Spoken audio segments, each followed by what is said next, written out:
ஒரு சில அறிவிப்புகள். யூத் நைட் வருகிற மார்ச் 29 சனிக்கிழமை 6 மணிக்கு சாயங்காலம் இந்த இடத்தில் நடைபெறுகிறது. ஆகவே யூத்தை வரவேற்கிறோம். கோடை ஸ்கேன் பண்ணி ரெஜிஸ்டர் பண்ணி யார் வேணா வரலாம். கோடு பின்னால் அங்கே உங்களுக்கு அந்த ஸ்டாண்டில் இருக்கும். சோஷியல் மீடியாலையும் போஸ்ட் பண்ணப்பட்டிருக்கு. அடுத்ததாக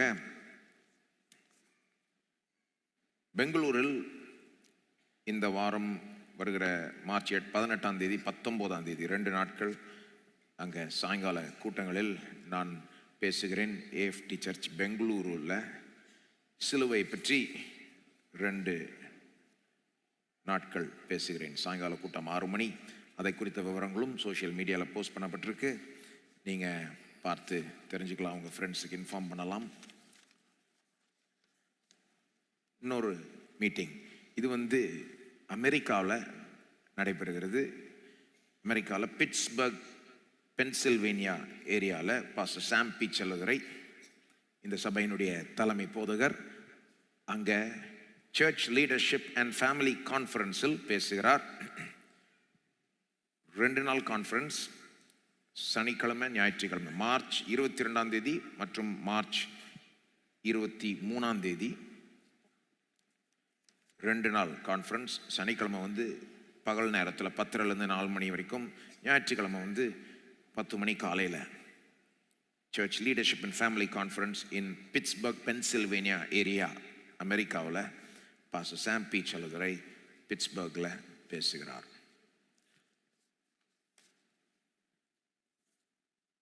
இந்த கூட்டங்களுக்காக சபையார் தயவு செய்து ஜெபிக்கும்படி கேட்டுக்கொள்கிறேன்.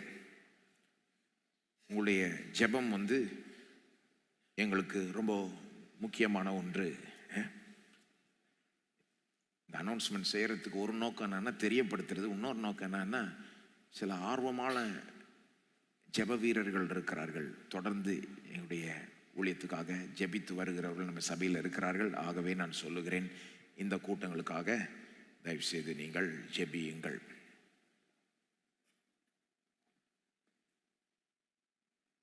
என்னுடைய வார்த்தைக்கு செல்வோம். மார்க்கு எழுதின சுவிசேஷம் 15ஆம் அதிகாரம்.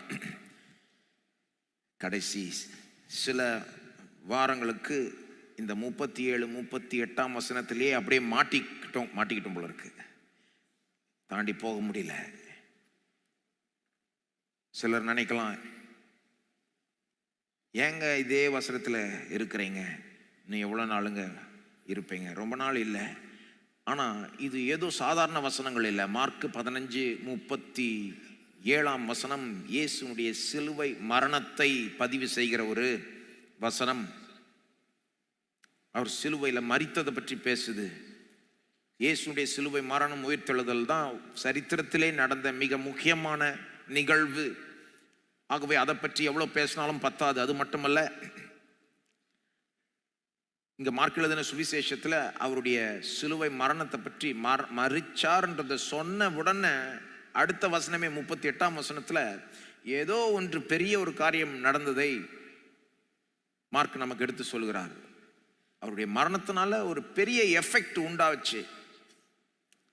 தேவாலயத்தில் இருக்கிற திரைச்சீலை மேல் தொடங்கி கீழ் வரைக்கும் 2ஆக கிழிந்தது அப்படின்னு அவர் சொல்றப்போ அதில் ரொம்ப பெரிய ஒரு விஷயம் அடங்கி இருக்கு. மரிச்சார், உடனே பெரிய எஃபெக்ட் உண்டாகுது. அதனால தான் நம்ம இவ்வளோ நாள் அதை பேசிக்கிட்டு இருக்கோம். பாருங்க, வாசிக்கிறேன். மார்க் 15:37 38. இயேசு மகா சத்தமாய் கூப்பிட்டு ஜீவனை விட்டார், மரிச்சார். 38. அப்பொழுது தேவாலயத்தின் திரைச்சீலை மேல் தொடங்கி கீழ் வரைக்கும் 2ஆக கிழிந்தது. அவர் மரிச்ச உடனே ரொம்ப பெரிய ஒரு காரியம் நடக்குது. இது எல்லா கண்களுக்கும் தெரியாத ஒரு காரியம், ஆலயத்துக்குள்ள நடக்குது. ஆனாலும் ரொம்ப பெரிய விஷயம் இது. காலங்காலமா இருந்த ஆலயம், அதுல இருக்கிற ஒரு பெரிய திரைச்சீலை 60 அடி ஹைட்டுக்கு மேலாக, இந்த பில்டிங் ஹைட்டை விட பெருசுங்க, மேல் தொடங்கி கீழ் வரைக்கும் கிழிது. மகிமையான ஒரு திரைச்சீலை மேல் தொடங்கி கீழ் வரைக்கும் கிழிதுன்னா கடவுள் மட்டும்தான் கிழிச்சிருக்க முடியும். கடவுள் வேணுக்குனே அதை கிழிச்சார். கிழிக்கிறது மூலமாய் உலகத்துக்கே ஒரு காரியத்தை அறிவிக்கிறார். என்ன அறிவிக்கிறார்? தேவனுக்கு செல்லும் வழி இப்பொழுது திறக்கப்பட்டது. எந்த மனுஷன் வேணா கிறிஸ்துவின் மூலமாய், இயேசு கிறிஸ்துவின் மூலமாய் தேவன் அண்டை தைரியமாய் செல்லலாம். அந்த பழைய மார்க்கம் முடிவுக்கு வந்து விட்டது. அந்த பழைய வழி, அந்த பழைய சடங்குகள், ஒரு ஆலயம் வச்சு அந்த ஆலயத்துக்குள்ள ஒரு மகா பரிசுத்த ஸ்தலம்னு ஒன்று வச்சு அதுக்கு முன்னால் ஒரு கர்ட்டனை வச்சு அங்கே வெறும் பிரதான ஆசாரியன் வருஷத்துக்கு ஒரு முறை தான் உள்ளே போக முடியும். மற்ற ஆசாரியர்கள் தான் அந்த நடுப்புறத்தில் போக முடியும். வேற ஜனங்கள்லாம் உள்ளே வர முடியாதுன்ற அந்த பழைய சிஸ்டம், பலிகள் செலுத்துகிற சிஸ்டம், ஆசாரியர்களுக்கு தான் எல்லாம் பவர் இருக்கிற சிஸ்டம், ஆசாரியர்களுக்கு தான் ஆக்சஸ் இருக்குது, பிரதான ஆசாரியனுக்கு மட்டும்தான் உள்ள பிரவேசிக்கும் ஸ்லாக்கியம் இருக்குது. அந்த பழைய சிஸ்டத்தை முடிவுக்கு கொண்டு வந்துட்டேன்றத கர்ட்டனை கிழிச்சு தேவன் வெளிப்படுத்துகிறார். இப்ப புதிய மார்க்கத்தின்படி இயேசு கிறிஸ்துவை விசுவாசிக்கிற எவருமே தேவனிடத்தில் தைரியமாய் நெருங்கலாம். எவ்வளவு பெரிய ஒரு காரியம், ரொம்ப பெரிய விஷயம். அதனால்தான் நான் இதை பற்றி கொஞ்ச நேரம் இதிலேயே தங்குறேன். இல்லைன்னா அது எவ்வளவு பெருசுன்னு நீங்க உணர மாட்டீங்க. எவ்வளவு பெரிய விஷயம் இது.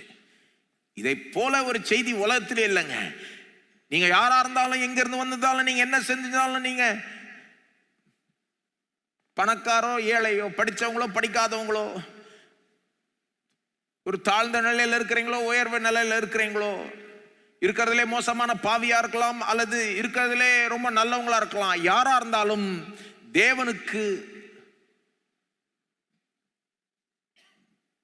தேவன் அண்டை செல்லும் வழி இயேசு ஒருவரே. இயேசுவே வழியும் சத்தியமும் ஜீவனும். இயேசு நமக்காக வாழ்ந்து மரிச்சு உயிரோடு எழும்புறதுனால தான் இப்ப யாரு வேணா தேவன் அண்டை செல்லலாம், தைரியமாய் செல்லலாம், யாரு வேணா செல்லலாம். இயேசுவை நம்புகிறவர்கள் நாம் ஆசாரியர்கள் ஆகிறோம். அந்த ஆசாரியர்களுடைய மினிஸ்ட்ரி நமக்கு கொடுக்கப்படுது என்றெல்லாம் இதுல தெரியப்படுத்துகிறார்.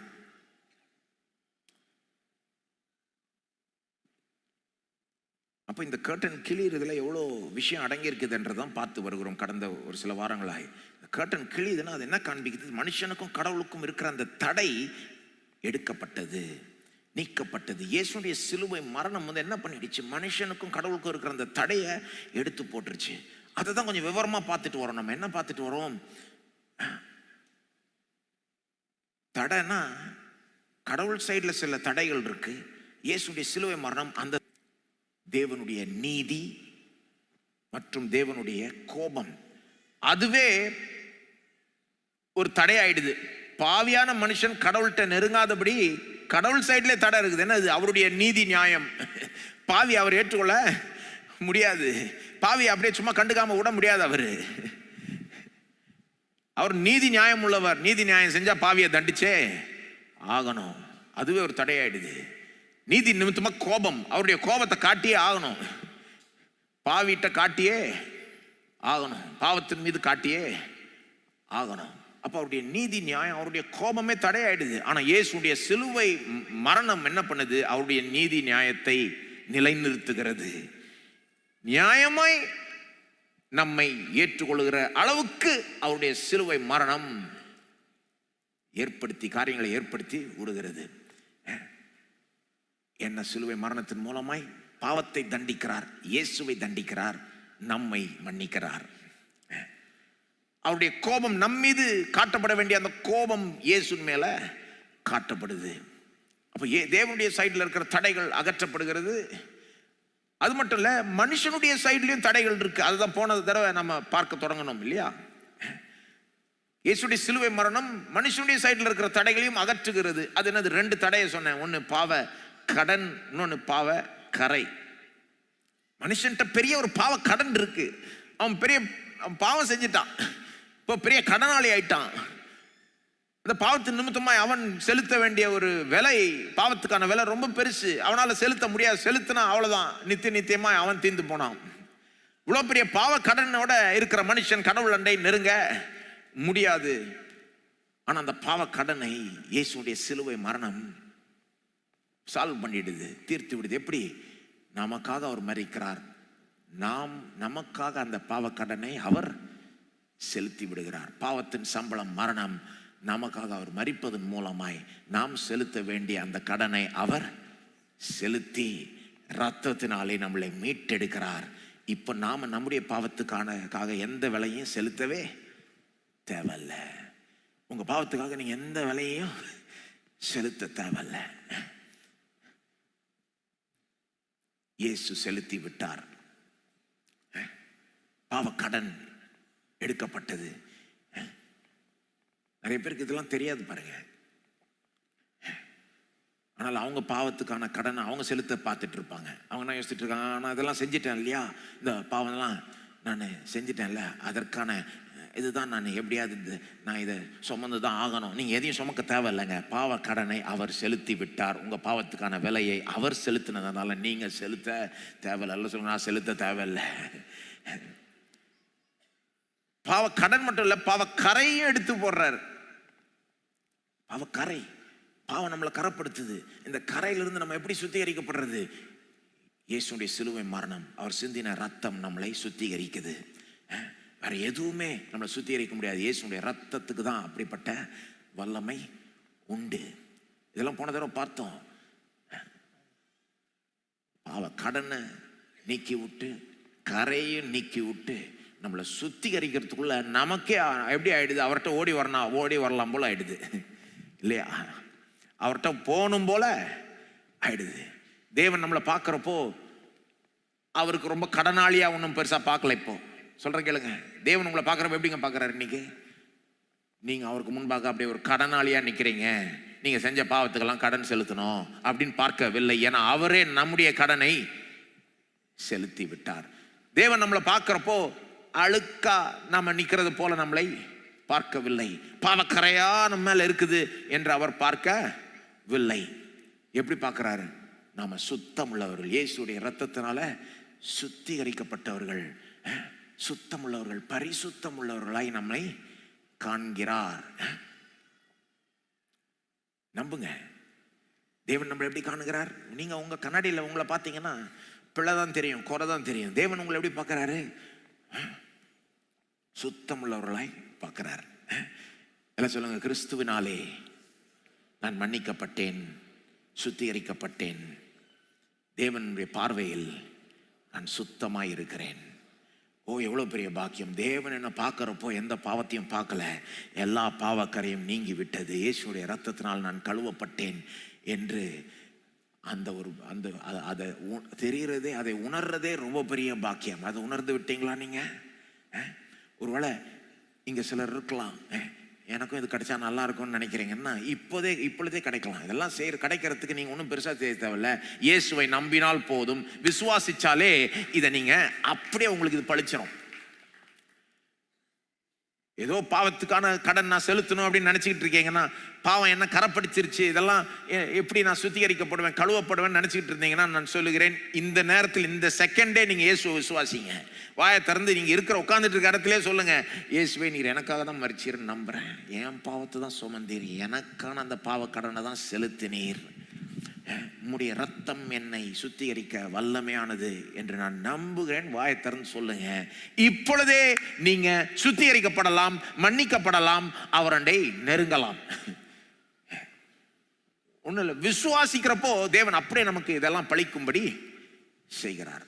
அவரை நம்பினால் போதும், இந்த செகண்டே நீங்க அதை அனுபவிக்கலாம். அப்போ அதுதான் போன தடவை பார்த்தோம். பாவ கடன் நிற்கிறார், பாவ கரையை எடுத்துடுறாரு, அதன் மூலமாய் அவர் ரெண்டை சேர செய்கிறாரு. இப்போ இந்த வாரம் அதன் மேல அப்படியே இன்னொரு படி கட்டுறோம் பாருங்க.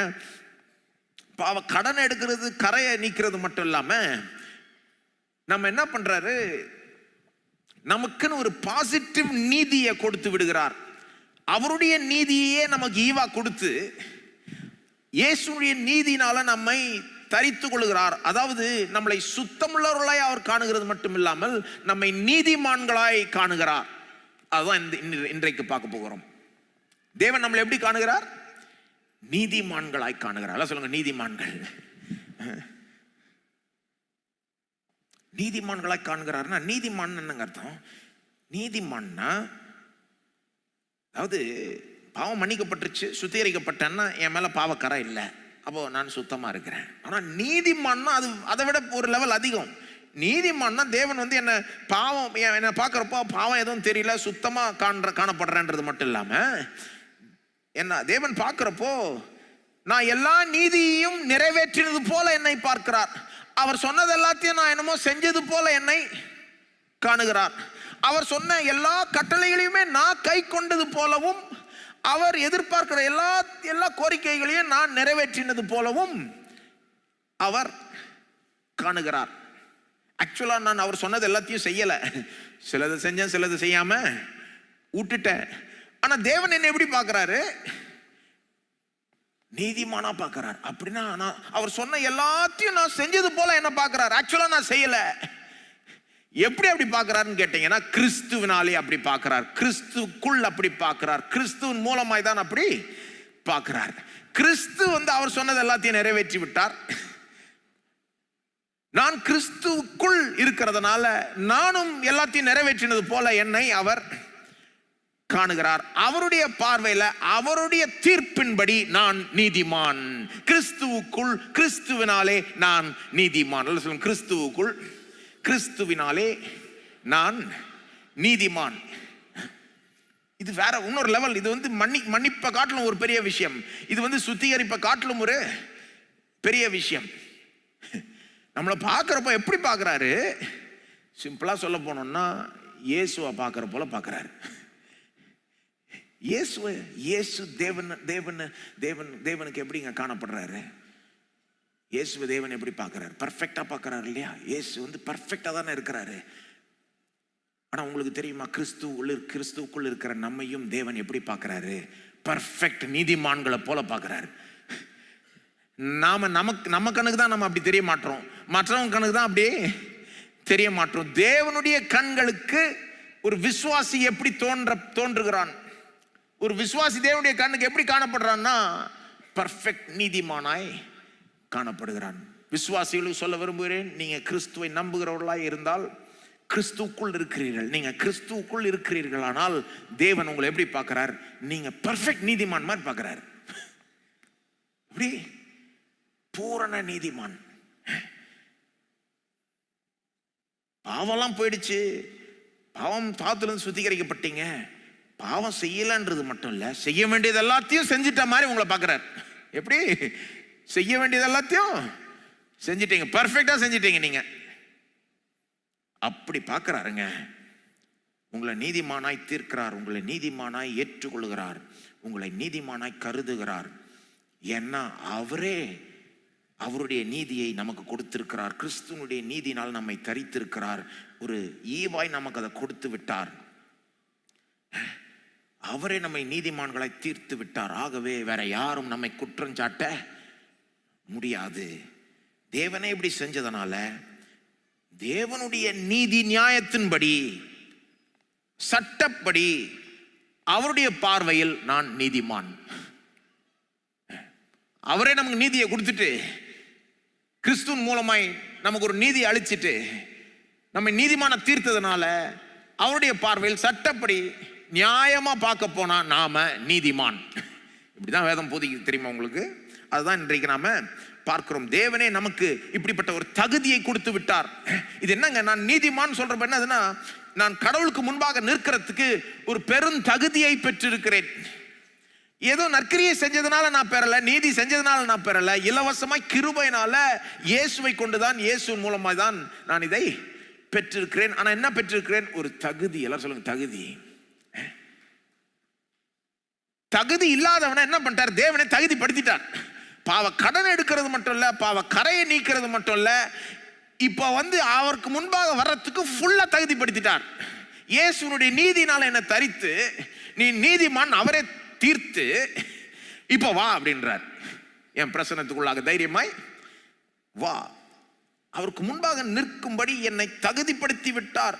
இந்த தகுதியை நான் பெற்றதனால இப்போ தேவனுக்கு முன்பாக நான் தைரியமா நிற்கலாம், தைரியமா போகலாம், தைரியமா ஜெபிக்கலாம், தைரியமா அவருடைய வாக்கு தத்தங்களை கிளைம் பண்ணலாம், சுதந்திரிக்கலாம், வெற்றிகரமா வாழலாம்,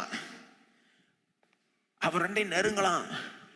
ஏன்னா அவர் என்ன இதெல்லாம் எனக்காக அவர் செய்யறாரு. அப்படின்னா என்ன அர்த்தம்? நான் எப்படா அவர்கிட்ட வருவேன் அவர் காத்துக்கிட்டு இருக்காரு. வாப்பா நின்றாரு. உன்னை நான் தான் நீதிமான் சொல்லிட்டேன், நீ வா. உன்னை நான் தான் நீதிமான் ஆக்கிட்டேன், இப்ப நீ வா, தைரியமா என்னண்டை வா, ஜெபி, கேள், நீ ஜெபிச்சாலே உனக்கு கிடைக்கும். எல்லாம் சொல்லுங்க, நான் ஜெபிச்சாலே. எங்க நீதிமான் ஜெபிச்சா கிடைக்குங்க. எப்படி? நீதிமான் ஜெபிச்சா கிடைக்கும். கிடைக்குமா கிடைக்காதா? கிறிஸ்துவுக்குள் நான் நீதிமான், நான் ஜெபிச்சா கிடைக்கும். எல்லாம் சொல்லுங்க, கிறிஸ்துவுக்குள் நான் நீதிமான், நான் ஜெபிச்சாலே தேவன் பதில் அளிப்பார். அப்போ அது மட்டும் இல்ல பாருங்க, அவர் நம்மளை எவ்வளவு அன்பு கூறுகிறார், எவ்வளவு நம்மளை விரும்புகிறார் என்பது காண்பிக்குது. எந்த அளவுக்கு நாம் அவர் அண்டை வரணும், அவருக்கு முன்பாக வரத்துக்கு முழு தகுதி பெறணும் என்பதெல்லாம் இதுல வெளிப்படுது இல்லையா? அவரே இவ்வளவு செஞ்சு நம்மளை அழைக்கிறார். வா என் அண்டை வான்றாரு. என்னோட நேரம் செலவழி, என்னோட ஐக்கியங்கொள், என்னுடைய பிரசன்னத்திலேயே இரு அப்படின்லாம் சொல்றது தாங்க அர்த்தம். கர்டன் கிழிதுன்னா இவ்வளவும் அதுல இருக்குங்க. நீ வான்றார். இப்போ நீ வரத்துக்கு வேண்டிய எல்லா ஏற்பாடையும் நான் செஞ்சிட்டேன்றாரு தேவன். அப்போ பாருங்க, தேவன் எப்படிப்பட்ட ஒரு வழியை ஏற்படுத்திட்டார். என்னுடைய நீதியின் அடிப்படையில் நான் ஏற்றுக்கொள்ளப்படவே முடியாது. ஆகவே அவரே நீதியை கொடுத்து என்னை நீதிமானா தீர்த்து நீதிமானா என்னை ஏற்றுக்கொள்கிறார். ஆகவே என்னுடைய மிக மோசமான நாளிலும் நான் கிறிஸ்துவுக்குள் நீதிமானாய் ஏற்றுக்கொள்ளப்படுகிறேன். On my worst day I am accepted as righteous in Christ. ரொம்ப இருக்கிறதுலே பெரிய பாவத்தை செஞ்சிட்ட கூட அந்த இப்படிப்பட்ட ஒரு நாளில் கூட on my worst day தேவனுடைய பார்வையில் கிறிஸ்துவுக்குள் நான் நீதிமானாதான் இருக்கிறேன். ஆமா, நான் மனம் திரும்பி அறிக்கை செய்து பாவத்திலிருந்து சுத்திகரிக்கப்படணும், அதெல்லாம் இருக்குதுங்க. ஆனா இதுவும் இருக்குது. எது இருக்குது? தேவனுடைய பார்வையில நான் கிறிஸ்துக்குள் இருக்கன்றது மாறல, நான் நீதிமான் என்றதும் மாறல. நான் ரொம்ப சூப்பரா வாழ்றேன்னா கூட on my best day I am not accepted based on my own righteousness but on the basis of Christ's righteousness. என்னுடைய மிக சிறந்த ஒரு வாரத்துல, சில வாரம் நமக்கு ரொம்ப சூப்பரா இருக்கும்ல, எல்லாம் பர்ஃபெக்டா நம்ம செஞ்சுட்டோம், நமக்கே நம்மளை போல யாரும் இல்லைன்னு ஒரு நினைப்பு வந்துருது இல்லையா? அந்த வாரத்தில் கூட உங்க நீதியை வச்சு தேவன் உங்களை ஏற்றுக்கொள்வதல்ல, கிறிஸ்துவனுடைய நீதியை வச்சுதான் உங்களை ஏற்றுக்கொள்கிறார். அவர் உங்களை நீதிமான் ஆக்குனதுனால தான் அவர் உங்களை ஏற்றுக்கொள்கிறாரே ஒழிய நீங்க ஏதோ அந்த வாரம் சூப்பரா வாழ்ந்ததுனால உங்களை அவர் ஏற்றுக்கொள்ளவில்லை. பாருங்க, இதெல்லாம் சிலருக்கு இன்னும் புரியல. இதெல்லாம் இப்ப நான் சொல்றேன், இந்த காரியமே சிலருக்கு புரியாது. ஆனா இப்போ கொஞ்சம் புரிய வரும்னு நினைக்கிறேன். அதாவது இந்த சத்தியத்தை புரிஞ்சு கொள்ளுகிறவர்கள், இந்த சத்தியத்தை ஏற்றுக்கொள்ளுகிறவர்கள் எல்லாரும் இந்த சத்தியத்தை புரிஞ்சுக்கிட்டாங்கன்னு சொல்ல முடியாது, ஏற்றுக்கொள்றாங்கன்னு சொல்ல முடியாது. ஆனா யார் யார் இந்த சத்தியத்தை புரிஞ்சுக்கிறாங்களோ ஏற்றுக்கொள்ளுகிறாங்களோ அவங்களுக்கு தேவனுக்கு முன்பாக ஒரு தைரியம் இருக்கும். தேவன் அண்டை போக தைரியம், தேவன்கிட்ட ஜெபிக்க ஒரு தைரியம், வாக்குத்தத்தங்களை சுதந்திரிக்க ஒரு தைரியம், தேவன் அண்டை நெருங்கி அவரோட ஐக்கியம் கொள்றதுக்கு ஒரு ஆர்வம். அவங்கள்ட்ட பார்த்தீங்கன்னா இந்த சத்தியத்தை புரிஞ்சு ஏற்றுக்கொள்கிறவர்களுக்கு ஒரு இன்ஃபீரியாரிட்டி காம்ப்ளெக்ஸ் இருக்காது. இன்ஃபீரியாரிட்டி காம்ப்ளெக்ஸ் என்ன? தாழ்மை மனப்பான்மை. நாங்கள் இந்த சின்ன கிராமத்திலேருந்து வரோங்க, நாங்கள் எங்கள் குடும்பம் இவ்வளோதாங்க, எங்கள் இது இவ்வளோதான், நாங்கள் இவ்வளோதான் செய்ய முடியும், எங்களுக்கு இதுக்கு ஏங்க கிறிஸ்து உங்களை எப்படி பார்க்கிறாரு?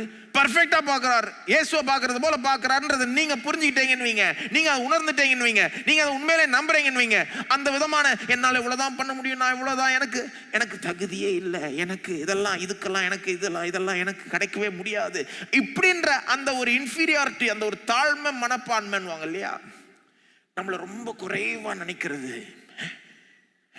மற்றவளை போல நான் இல்லைங்க, நான் இவ்வளவுதாங்க, அந்த எண்ணம்லாம் போயிடும். ஏன்? கடவுள் நம்மளை எப்படி பார்க்கிறார்? நீதிமானாய் பார்க்கிறார், தகுதி உள்ளவனாய் பார்க்கிறார். ஏன் தகுதி இல்லை? அவரே தகுதிப்படுத்திட்டு இந்த வா உன்னை தகுதிப்படுத்திட்டேன்றாரு. ஆகவே எனக்கு அந்த தாழ்மை மனப்பான்மை போயிடுது, இன்ஃபீரியாரிட்டி காம்ப்ளெக்ஸ் போயிடுது. இன்ஃபீரியாரிட்டி காம்ப்ளெக்ஸும் இருக்காது.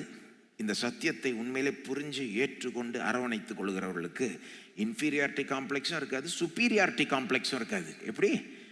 Superiority complex. நான் ஏற்கனவே சொன்னேன், இந்த சத்தியத்தை புரிஞ்சிக்காதவங்க ஒன்று ஒரு எக்ஸ்ட்ரீமுக்கு போவாங்க, இல்லைன்னா இன்னொரு எக்ஸ்ட்ரீமுக்கு போவாங்க. ஒன்று தைரியம் இல்லாதவர்களா ஆயிடுவாங்க, அதான் இன்ஃபீரியாரிட்டி காம்ப்ளெக்ஸ், தாழ்வு மனப்பான்மை, கடவுள்கிட்ட போக முடியாது, எனக்கெல்லாம் தகுதி இல்லை, எனக்கெல்லாம் ஒன்று அப்படின்ற ஆயிடுவாங்க. இல்லைன்னா என்ன பண்ணுவாங்க, இந்த பக்கமும் சாயறதுக்கு வாய்ப்பு இருக்கு. எந்த பக்கம் சுப்பீரியாரிட்டி, அதாவது தைரியம் இருக்குது, கடவுளுக்கு முன்பாக போக முடியும்னு ஒரு தைரியம் இருக்கு. ஆனா அந்த தைரியம் எதன் அடிப்படையில் இருக்கு? ஒரு சுய நீதியின் அடிப்படையில் இருக்கு. நான் பெருசா தானம் தர்மம் செஞ்சுட்டேன், நற்கிரியை செஞ்சுட்டேன், கடவுளுக்காக வாழ்ந்துட்டேன், கடவுளுக்காக ஊழியம் செஞ்சுட்டேன், ஆகவே கடவுளை என்னை ஏற்றுக்கொள்வார், ஆகவே அப்படி நினைக்கிறவர்கள், பேசுகிறவர்கள், அவங்கள்ட்ட என்ன பிரச்சனைனா தைரியம் இருக்குது, ஆனா தப்பான காரணத்தின் நிமித்தமாய் தைரியம் இருக்குது. அவங்க என்ன நினைச்சிட்டு இருக்காங்க, பெருசா கடவுளுக்கு ஊழியம் செஞ்சிட்டதுனால கடவுள் வந்து அவங்கள ஏற்றுக்கொள்கிறாருன்னு. தைரியம் இருக்கு, சுயநீதியின் அடிப்படையில் தைரியம் இருக்கிறதுனால பொதுவாக அப்படிப்பட்டவர்களுக்கு கொஞ்சம் சுப்பீரியாரிட்டி காம்ப்ளெக்ஸ் இருக்கும். ஏன்னா அவங்கள பார்த்தீங்கன்னா அவங்க எப்படி நினைப்பாங்க, என் தெருவிலே நான் தான் பெஸ்ட் ஆள்னு நினைப்பாங்க. 10 பேரை விட நான் தான் அதிக தானம் தர்மம் செஞ்சிருக்கேன்னு நினைப்பாங்க. மற்றவங்களோட தங்களை கம்பேர் பண்ணிட்டு இருப்பாங்க. அவங்கள போல நான் இல்லை, அட்லீஸ்ட் நான் இப்படி இருக்கிறேன். அப்போ அவங்க புத்தி எப்போ எப்படி வேலை செய்யுதுன்னா, அவங்கள விட நம்ம பெட்டரு, அவங்களோட நம்ம நிறைய செஞ்சுருக்கோம், இதே பொழப்பிலே இருப்பாங்க. அவங்கள மற்றவர்களோட விட அதிகமாக செஞ்சதை காமிக்கணும், மற்றவர்களோட இவங்க நல்லா இருக்கிறத காமிக்கணும். அப்போ அவங்களுக்கு என்ன ஆயிடுது, மற்றவர்களோட ஒரு நான் சுப்பீரியராக இருக்கிறேன் அப்படின்னு காமிக்க பார்க்குறாங்க பாருங்க. அதனால மற்றவங்களை ஒரு மாதிரி தாழ்வாக நடத்துகிறது, அவங்கள தாழ்வாக பார்க்கறது, எண்ணுகிறது, பேசுகிறது. அந்த புத்தியெல்லாம் ஏன் வருதுன்னா, அவங்க பார்த்தீங்கன்னா அவங்கள்ட்ட அந்த சுயநீதியின் அடிப்படையில் ஒரு தன்னம்பிக்கை, இயேசு நிமித்தமாய் ஒரு நம்பிக்கை இல்லை, சுயநீதியின் அடிப்படையில் இருக்கிற ஒரு நான் என்னமோ பெருசாக செஞ்சுட்டேன், ஆகவே தேவன் என்னை ஏற்றுக்கொள்கிறார், மற்றவர்களோட நான் நல்லா இருக்கிறேன், மற்றவர்களோட நான் பெட்டரு அப்படின்னு மற்றவங்களை ஒரு மாதிரி கீழ்த்தனமாக பார்க்கறது, கீழ்த்தனமாக நடத்துறது. ஆனால் தேவன் என்ன தகுதிப்படுத்திட்டார், இயேசுதான் என்னுடைய நீதி, கிறிஸ்துவுக்குள் தான் நீதிமான், கிறிஸ்துவனாலே தான் நீதிமான், கிறிஸ்துவுக்குள் தான் நீதிமானே ஒழிய கிறிஸ்துவுக்கு வெளியே கிறிஸ்து இல்லாம நான் நீதிமானே கிடையாது, எனக்கு கடவுளுக்கு முன்பாக நிற்கிறதுக்கு தகுதியே இல்லைன்னு ஒருத்தர் உண்மையில புரிஞ்சுட்டாங்கன்னா அவங்களுக்கு அந்த சுப்பீரியாரிட்டி காம்ப்ளெக்ஸ் இருக்காது. மற்றவர்களோட நான் பெட்டரு, நீ என்னை விட கீழானவன் நினைக்கவே மாட்டாங்க. எப்படி நினைப்பாங்க, கடவுளுடைய கிருபைனால தான் நாம தேவனால் ஏற்றுக்கொள்ள பட்டிருக்கிறோன்னு நினைப்பாங்க. அப்போ இந்த சத்தியத்தை புரிஞ்சுக்கிறது ரொம்ப முக்கியம். பாருங்க, இந்த சத்தியத்தை புரிஞ்சுக்காதனால தான் இப்படியும் சாயறாங்க, இப்படியும் சாயறாங்க. ஆகவே தான் இந்த சத்தியத்தை நம்ம திரும்ப இன்னைக்கு இந்த காரியத்தை பார்க்க போறோம். எந்த காரியத்தை, எப்படி நாம நம்மளை நீதிமான்கள் ஆக்கி விட்டார் என்ற சத்தியத்தை பார்க்க போகிறோம். கொஞ்சம் சுருக்கி சொல்லிட்டு அப்புறம் அதை விவரமா சொல்றேன். நம்மளை எப்படி நீதிமான் ஆக்கிட்டார் அப்படின்றதனுடைய அந்த விவரத்தை பார்க்க போகிறோம். இது தெரிஞ்சுக்காதனால தான் இப்படி சாயறாங்க அல்லது இப்படி சாயறாங்க, அதை நம்ம கரெக்ட் பண்ணணும். சரி, இதை சுருக்கி சொல்றேன். முதல்ல, தேவன் வந்து எல்லா மனிதர்கள்ட்டும் பூரண நீதியை எதிர்பார்க்கிறார். பூரண நீதி உள்ளவர்களை மட்டுமே தேவன் ஏற்றுக்கொள்கிறார். ஆகவே எந்த மனுஷனும் கடவுளுக்கு முன்பாக தன்னுடைய சுய நீதியின் அடிப்படையில் நிற்கவே முடியாது, நிற்கிறதுக்கு தகுதியே இல்லை. ஆகவே என்னுடைய சொந்த நீதியினால, நீதி நிமித்தமாய் கடவுளுக்கு முன்பாக எனக்கு நிற்கிறதுக்கு தகுதி இல்லாததுனால தேவனே வேற விதத்தில் என்ன தகுதிப்படுத்துறாரு. என்ன பண்றாரு, கிறிஸ்துவின் பூரணத்தின் அடிப்படையில், கிறிஸ்துவின் பூரணத்தின் அடிப்படையில், கிறிஸ்துவினாலே, கிறிஸ்துவுக்குள் நான் கிறிஸ்துவை நம்பும் போது தேவன் என்னை பூரண நீதிமானாய் ஏற்றுக்கொள்கிறார்.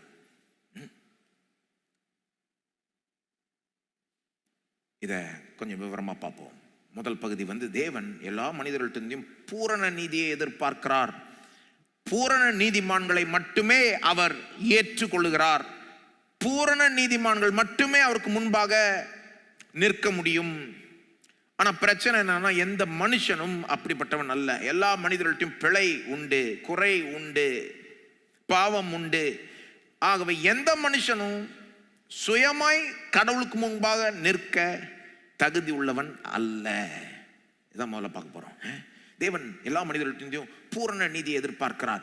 இதை வந்து மனிதர்கள் வந்து அவங்களுக்கு அவங்களால கிரகிச்சு கொள்ள முடியல. ஏன்னா நாம இந்த உலகத்துல ஒரு எவ்வளோ இம்பர்ஃபெக்ஷன் நமக்கு பழகிடுச்சு பாருங்க. பூரண அற்ற ஒரு நிலையில பழகிட்டோம். பர்ஃபெக்டா இல்லையா, பரவாயில்ல இவ்வளவுதான் அப்படின்ற ஒரு இதுல பழகிட்டோம். நாம ஸ்கூல்லலாம் பார்த்தீங்கன்னா டீச்சர் வந்து எக்ஸாம் கொடுக்குறாங்கன்னா அந்த எக்ஸாமில் முக்கால்வாசி ஸ்டூடெண்ட்ஸ் ஃபெயில் ஆயிட்டாங்கன்னா ஸ்டூடெண்ட்டை பிடிச்சி திட்ட மாட்டாங்க, டீச்சரை பிடிச்சி நிர்வாகம் திட்டம். அப்படி என்னத்த எக்ஸாம் வச்ச நீன்னு? எல்லாம் முக்கால்வாசி ஸ்டூடெண்ட் ஃபெயில் ஆகிற அளவுக்கு என்னத்த எக்ஸாம், ஏன் அவ்வளோ கஷ்டமாக வச்ச, எக்ஸாம் இன்னும் ஈஸி ஆக்கு அப்படின்வாங்க. முக்கால்வாசி ஸ்டூடெண்ட் ஃபெயில் ஆக கூடாது, ஃபெயில் ஆனாலும் டீச்சர் தப்பு மாதிரி.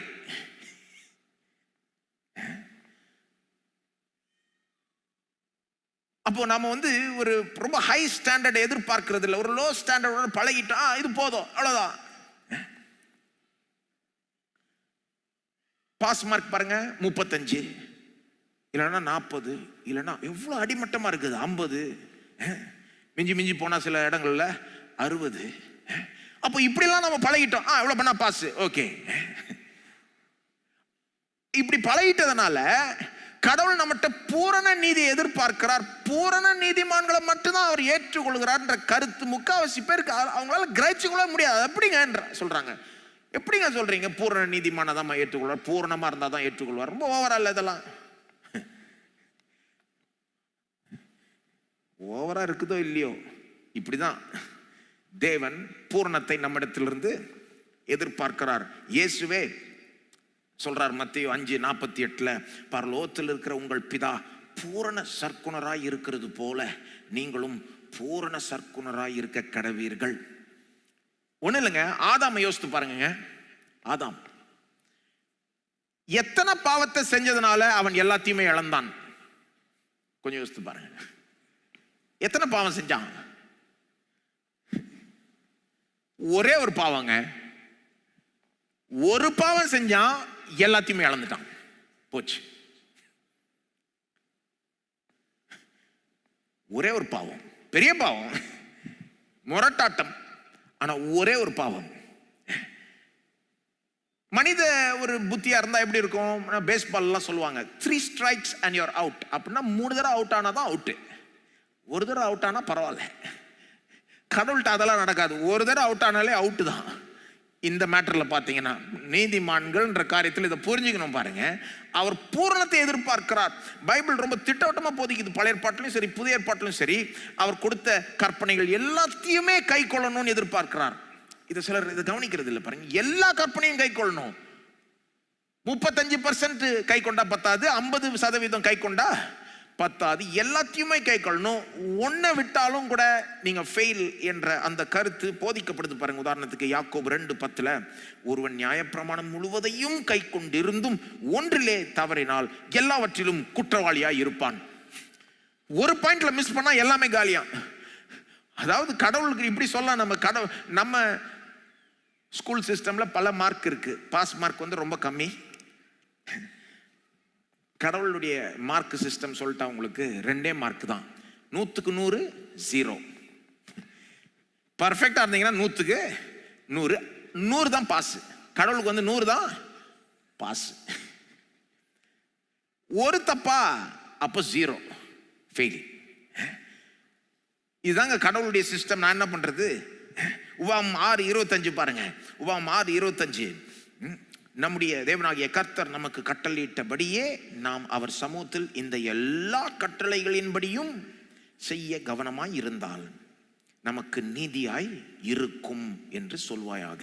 நமக்கு நீதியாய் இருக்குமா? நம்ம கட்டளையை செஞ்சா நமக்கு நீதியாய் இருக்கும். ஆனா எப்போ? எல்லா கட்டளைகளின்படியே செய்ய கவனமாய் இருந்தால்.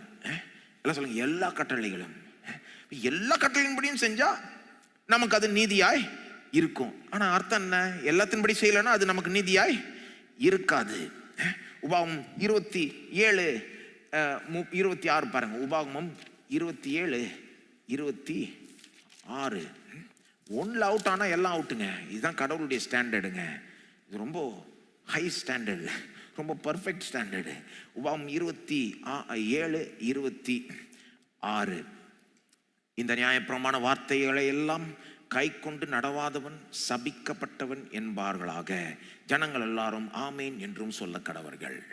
மோசே பிரசங்கியார் சொல்றாரு, இந்த நியாயப்பிரமாண வார்த்தைகளை எல்லாம் விட்டுறக்கூடாது, இந்த வார்த்தைகளை எல்லாம் கை கொண்டு நடவாதவன் சபிக்கப்பட்டவன் என்பார்களாக. ஜனங்கள் வந்து எல்லாத்துக்கும் இதுக்கு ஆமேன் சொல்லணுமா? எல்லாத்தின்படியும் செய்யலன்னா சாபம். ஜனங்க வந்து ஆமேன்னு சொல்லணும் பாருங்க இதுக்கு. அதாவது எல்லாத்தையும் கை கொள்ளணும்னா சாபம். அப்போ கடவுளுடைய ஸ்டாண்டர்ட் இவ்வளோ ஹையா இருக்கிறதுனால எந்த மனுஷனுமே இந்த ஸ்டாண்டர்டை மேட்ச் பண்ண முடியாது. எந்த மனுஷனுமே தேவனுக்கு முன்பாக நற்கிரியை செஞ்சு கட்டளைகளை கை கொண்டு தகுதி பெற தேவனுக்கு முன்பாக நிற்கிறதுக்கு தகுதி பெற முடியாது என்ற கருத்தை பழைய ஏற்பாடும் போதிக்குது, புதிய ஏற்பாடும் போதிக்குது. எந்த மனுஷனும் இப்படி பூரண நீதிமானா இல்லை. பிரசங்கி 7:20, ஒரு பாவமும் செய்யாமல் நன்மையே செய்யத்தக்க நீதிமான் பூமியில் இல்லை. அப்படி யாருமே பூமியில இல்ல, சரித்திரத்திலே இல்ல. ஒரு பாவம் கூட செய்யாம நன்மையே செய்கிற ஒரு நீதிமான்.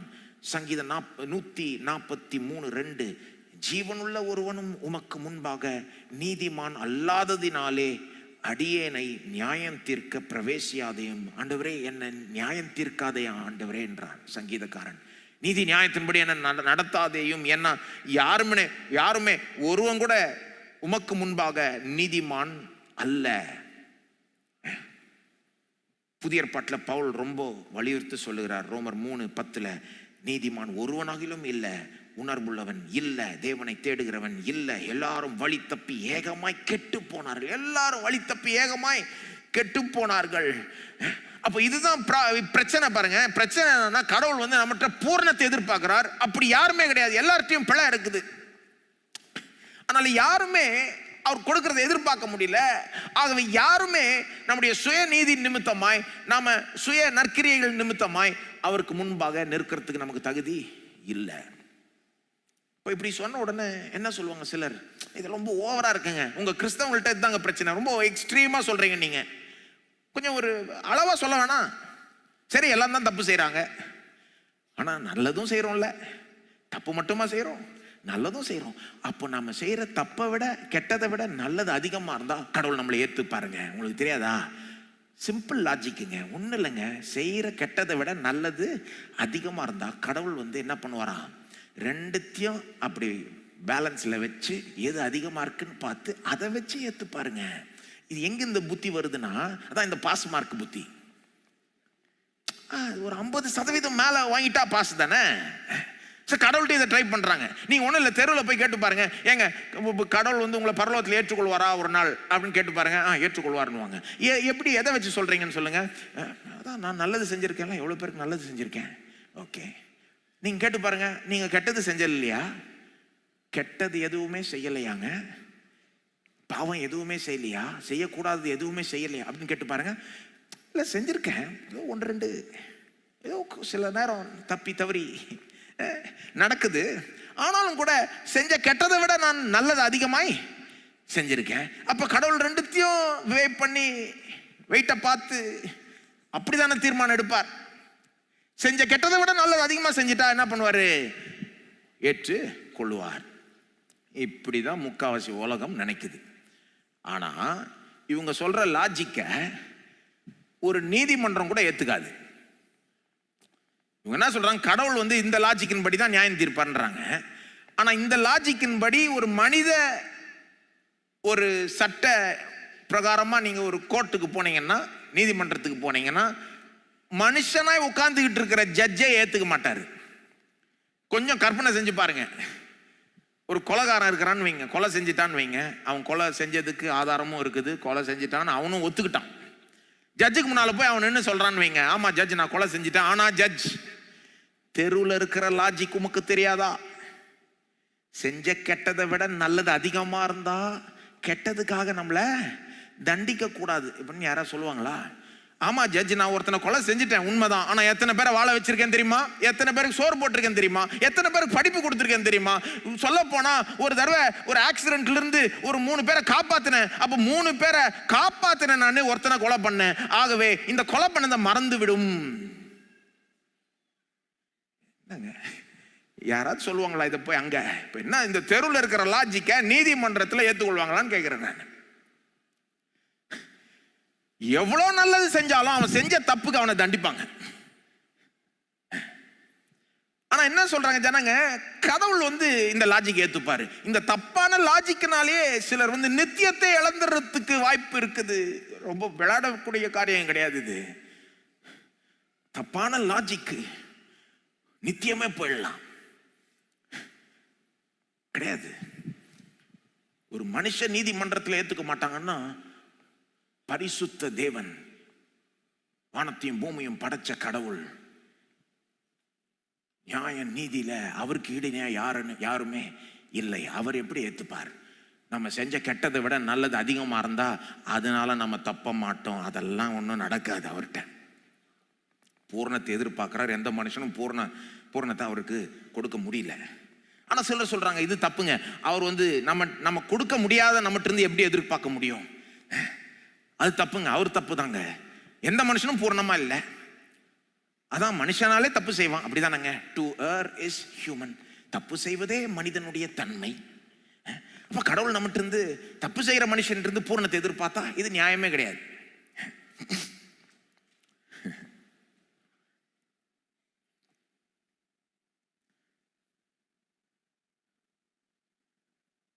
ஆனா நீங்க வேதத்தின் போதனையின்படி பார்த்தீங்கன்னா, தேவன் நம்மகிட்ட இருந்து பூரணத்தை எதிர்பார்க்கிறார் என்பது ரெண்டு காரியத்தை வெளிப்படுத்துது. ஒன்று வந்து அவர் பூரணர், அவர் பூரணர். இன்னொன்று வந்து நாமும் பூரணர்களாய் இருக்கும்படி படைக்கப்பட்டோம்.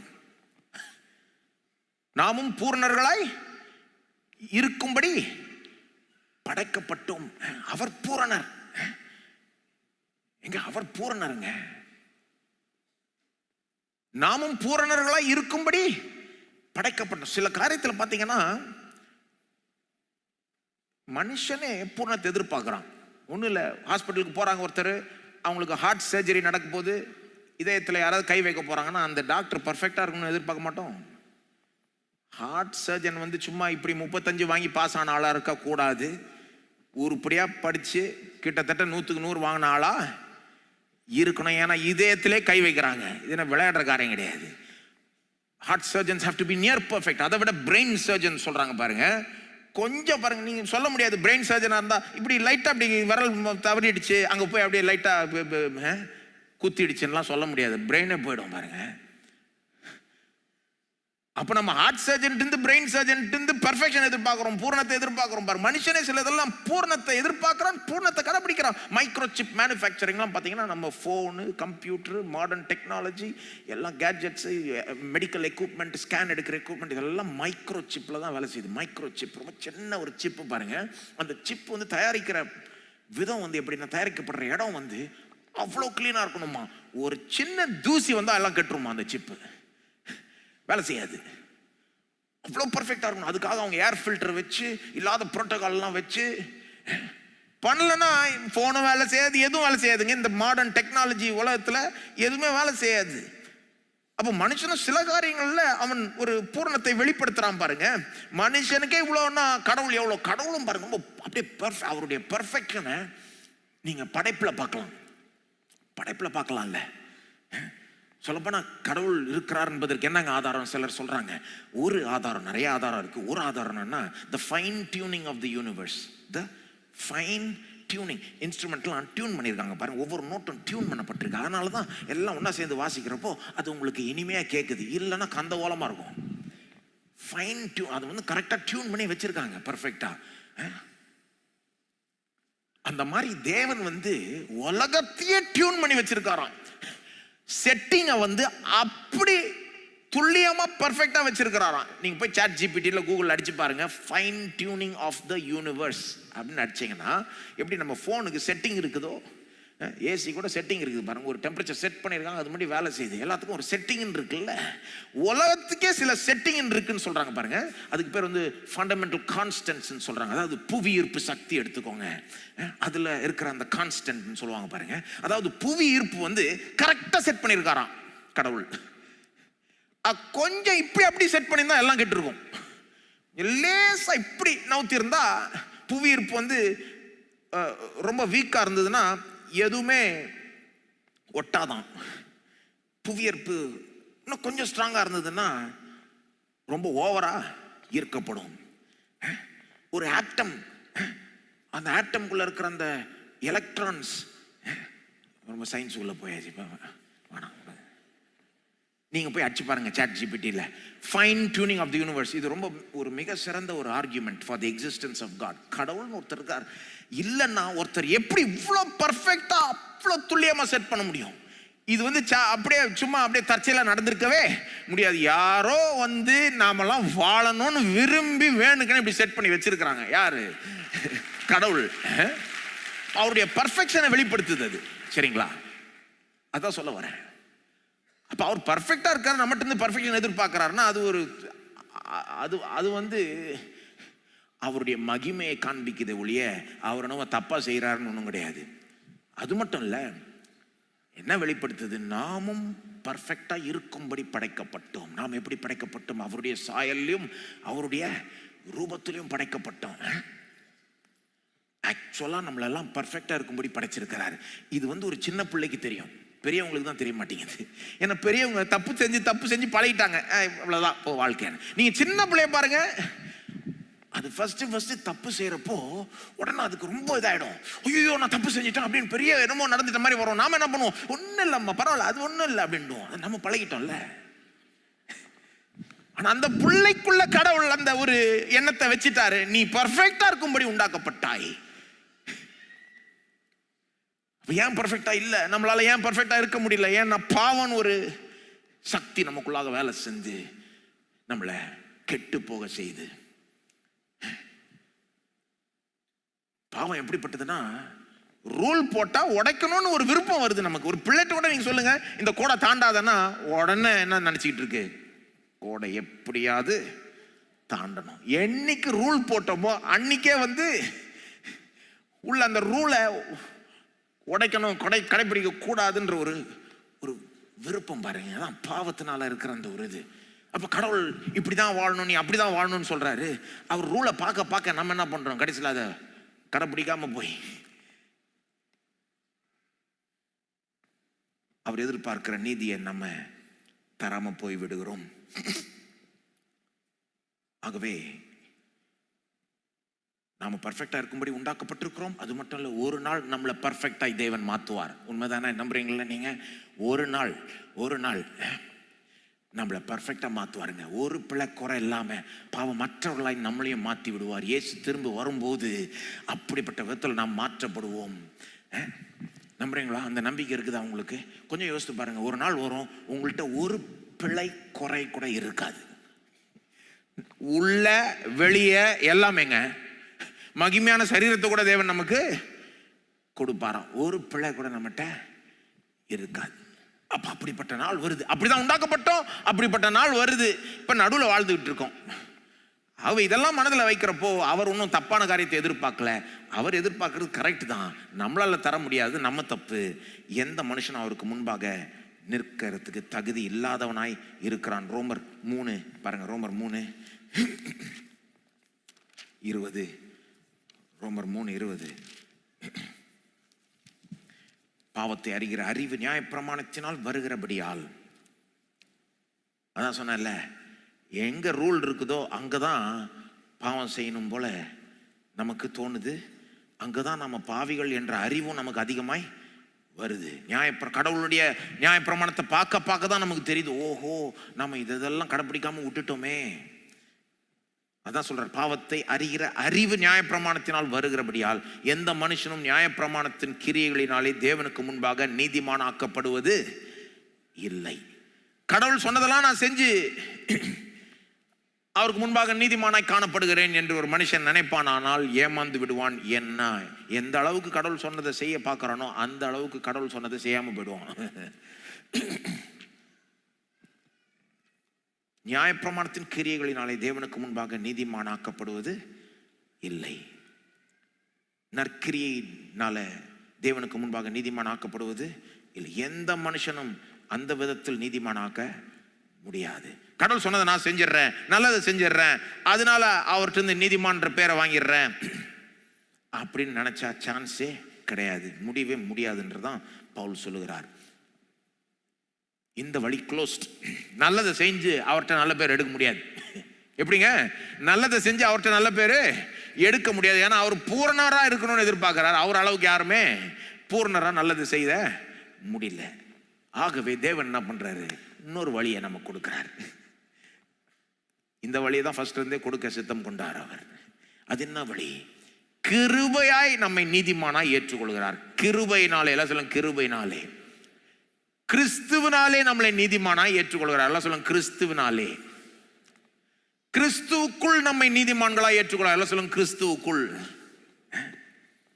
இயேசுவை நம்பும் போது கிருபையினாலே, கிறிஸ்துவினாலே, கிறிஸ்துவுக்குள் நம்மை பர்ஃபெக்ட் நீதிமானாய் ஏற்றுக்கொள்கிறார்.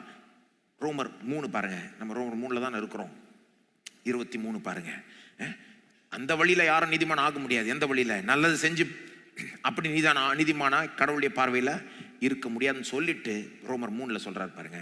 23, எல்லாரும் பாவம் செய்து தேவ மகிமை அற்றவர்களாகி, எல்லாரும் தோத்துட்டாங்க. இதுல 24, இலவசமாய் அவருடைய கிருபையினாலே கிறிஸ்து இயேசுவில் உள்ள மீட்பை கொண்டு நீதிமான்கள் ஆக்கப்படுகிறார்கள். எல்லாம் சொல்லுங்க இலவசமாய்.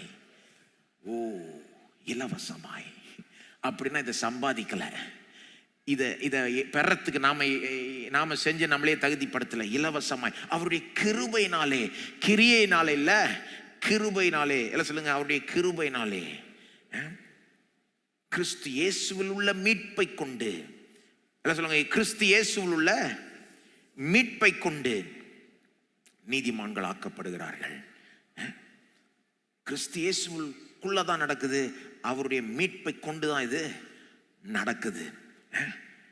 அதாவது கிறிஸ்து இயேசுவில் உள்ள மீட்பை கொண்டு அப்படின்னு என்ன அர்த்தம்? அதாவது அவருடைய வாழ்க்கை மரணம் உயிர்த்தெழுதலின் மூலமாய், அவர் கொடுக்கிற மீட்பின் மூலமாய் நாம் நீதிமான்களாக்கப்படுகிறோம். அவருடைய வாழ்க்கை மரணம் உயிர்த்தெழுதல் எல்லாத்தினாலும் நாம நீதிமான்களாக்கப்படுகிறோம். வாழ்க்கை மரணம் எடுத்துக்கோங்க. வாழ்க்கை மரணம், வாழ்க்கை மற்றும் மரணம், லைஃப் அண்ட் டெத். நாம நீதிமான் ஆகிறதுக்கு அவர் வாழ்ந்ததும் பொருந்தும், மரிச்சதும் பொருந்தும். ரோமர் 5:9 பாருங்க. ரோமர் 5:9, இப்படி நாம் அவருடைய இரத்தத்தினாலே நீதிமான்களாக்கப்பட்டிருக்க. என்ன சொல்லுங்க? இயேசுடைய இரத்தத்தினாலே நாம் நீதிமான்களாக்கப்பட்டிருக்கிறோம். அப்போ இயேசுடைய ரத்தம்னா அவருடைய மரணத்தை தானே சொல்லுது. அப்போ அவர் மரிச்சதுக்கும் நாம் நீதிமானாக்கப்படுறதுக்கும் சம்பந்தம் இருக்குது. நீதிமான் ஆக்கப்படுறதுன்னு வாசிக்கிறப்போ ஒரு காரியத்தை ஞாபகம் வச்சுக்கோங்க. அது நீதிமானாய் எண்ணப்படுவது, நீதிமானாய் தீர்க்கப்படுவது, தேவனால் நீதிமானாய் ஏற்றுக்கொள்ளப்படுகிறது என்று அந்த அர்த்தத்தில் தான் சொல்லப்படுகிறது. இயேசுடைய ரத்தத்தினாலே நீதிமான்களாய் தேவனால் நாம ஏற்றுக்கொள்ளப்படுகிறோம். அதுதான் அர்த்தம் அங்க. சரிங்களா? அவருடைய ரத்தத்தினாலே நீதிமான்களாக்கப்பட்டிருக்கிறோம். அப்போ அவருடைய மரணத்துக்கும் இதுக்கும் சம்பந்தம் உண்டு. ரோமர் 5:19 பாருங்க. ரோமர் 5:19 இங்க பாருங்க. மரணத்தை விட வேற ஒன்றை சொல்லுகிறார். வெறும் மரணம் கிடையாது, இங்க வேற ஒரு விதமான ஒரு வார்த்தை வருது பாருங்க. ரோமர் 5:19 ரத்தத்தினாலே நீதிமான்கள் ஆயிட்டோம்னு சொல்லுது. இப்ப பாருங்க ரோமர் 5:19, அன்றியும் ஒரே மனுஷனுடைய கீழ்ப்படியாமையினாலே அநேகர் பாவிகள் ஆக்கப்பட்டது போல ஒருவருடைய கீழ்ப்படிதலினாலே அநேகர் நீதிமான்கள் ஆக்கப்படுவார்கள். ஒருவருடைய கீழ்ப்படிதலினாலே, எல்லாம் சொல்லுங்க ஒருவருடைய கீழ்ப்படிதலினாலே. யாருடைய கீழ்ப்படிதல்? இயேசுடைய கீழ்ப்படிதலினாலே அநேகர் நீதிமான்கள் ஆக்கப்படுவார்கள். கீழ்ப்படிதல், எல்லாம் சொல்லுங்க கீழ்ப்படிதல். அங்க ரத்தத்தினாலே நீதிமான்கள் ஆக்கப்பட்டிருக்கோம் சொல்லுது. இங்க இயேசுனுடைய கீழ்ப்படிதல் அப்படின்னா என்னங்க அர்த்தம்? என்ன சொல்ல வர்றாருன்னா, பவுல் ஆதாம் கீழ்ப்படியாம போனான், எல்லாத்தையும் இழந்துட்டான். அவன் இழந்தது மட்டும் இல்லாம நாம எல்லாருமே எல்லாத்தையும் இழந்தோம். ஆதாம்ன்ற அந்த ஒரு மனுஷன் பாவம், இந்த கான்டெக்ஸ்ட் வாசித்து பார்த்தீங்கன்னா 12ஆம் வசனத்துல வாசிப்பீங்க. ஆதாம் ஒரு மனுஷன் பாவம் செஞ்சதுனால உலகத்துக்குள்ளாக மரணம் பிரவேசிச்சது. எல்லாரும் இன்றைக்கு மரிக்கிறார்கள். இயேசு என்ற இந்த ஒரு மனுஷனுடைய கீழ்ப்படிதல்னாலே நாம் அநேகர் நீதிமான்களாக்கப்படுகிறோம். இயேசுடைய கீழ்ப்படிதல்னா அப்ப பவுலுடைய மனதில் என்ன இருக்குன்னு சொல்றேன். அவருடைய வாழ்நாள் முழுவதும் இயேசு அவருடைய பூலோக வாழ்க்கை முழுவதும் பிதாவை பூரணமாய் கீழ்ப்படிஞ்சார். கரெக்ட் தானே? பர்ஃபெக்டா கீழ்ப்படிஞ்சார். ஆதாமு போல கீழ்ப்படியாம போல, ஒரு பாவம் கூட செய்யல. இயேசு பூரணமாய் கீழ்ப்படிஞ்சார். அவருடைய கீழ்ப்படிதலினுடைய உச்சகட்டம் என்னன்னா சிலுவைக்கு போய் மரிச்சதுதான். திரும்ப சொல்றேங்க, வாழ்நாள் முழுவதும் இயேசு பூரணமாய் கீழ்ப்படிஞ்சார். அவருடைய கீழ்ப்படிதலின் உச்சகட்டம் என்னங்க? கெத்சமனே தோட்டத்துல என்னுடைய சித்தம் அல்ல உம்முடைய சித்தமே ஆக கடவுதுன்னு போய் சிலுவையில கூட நான் போய் சாகிறேன்னு சாவை ஏற்கும் அளவுக்கு கீழ்ப்படிஞ்சார். சிலுவை சாவையே ஏற்கும் அளவுக்கு கீழ்ப்படிஞ்சாரா இல்லையா? அதான் பிலிப்பியர் 2:8 பவுல் சொல்லுகிறார், சிலுவை பரியந்தம், சிலுவை மரணம் பரியந்தம் தம்மையே தாழ்த்தி அவர் கீழ்ப்படிஞ்சார். எந்த அளவு கீழ்ப்படிஞ்சார்னா வாழ்க்கை பூரா கீழ்ப்படிஞ்சது மட்டும் இல்ல, சிலுவை கூட போய் சாகிறேன் நீர் சொல்றதுனால அப்படின்னு போய் சாகிறதுனால அந்த ஒட்டுமொத்த கீழ்ப்படிதல் இருக்கு பாருங்க. அந்த கீழ்ப்படிதல்னால நாம அநேகர் நீதிமான்களாக்கப்படுகிறோம். நாம கீழ்ப்படியல, நாம கீழ்ப்படிஞ்சிருக்கணும், நாம கீழ்ப்படியல. ஆனா நமக்கு பதிலாய் என்ன பண்ணுகிறார்? அவர் கீழ்ப்படிஞ்சார்.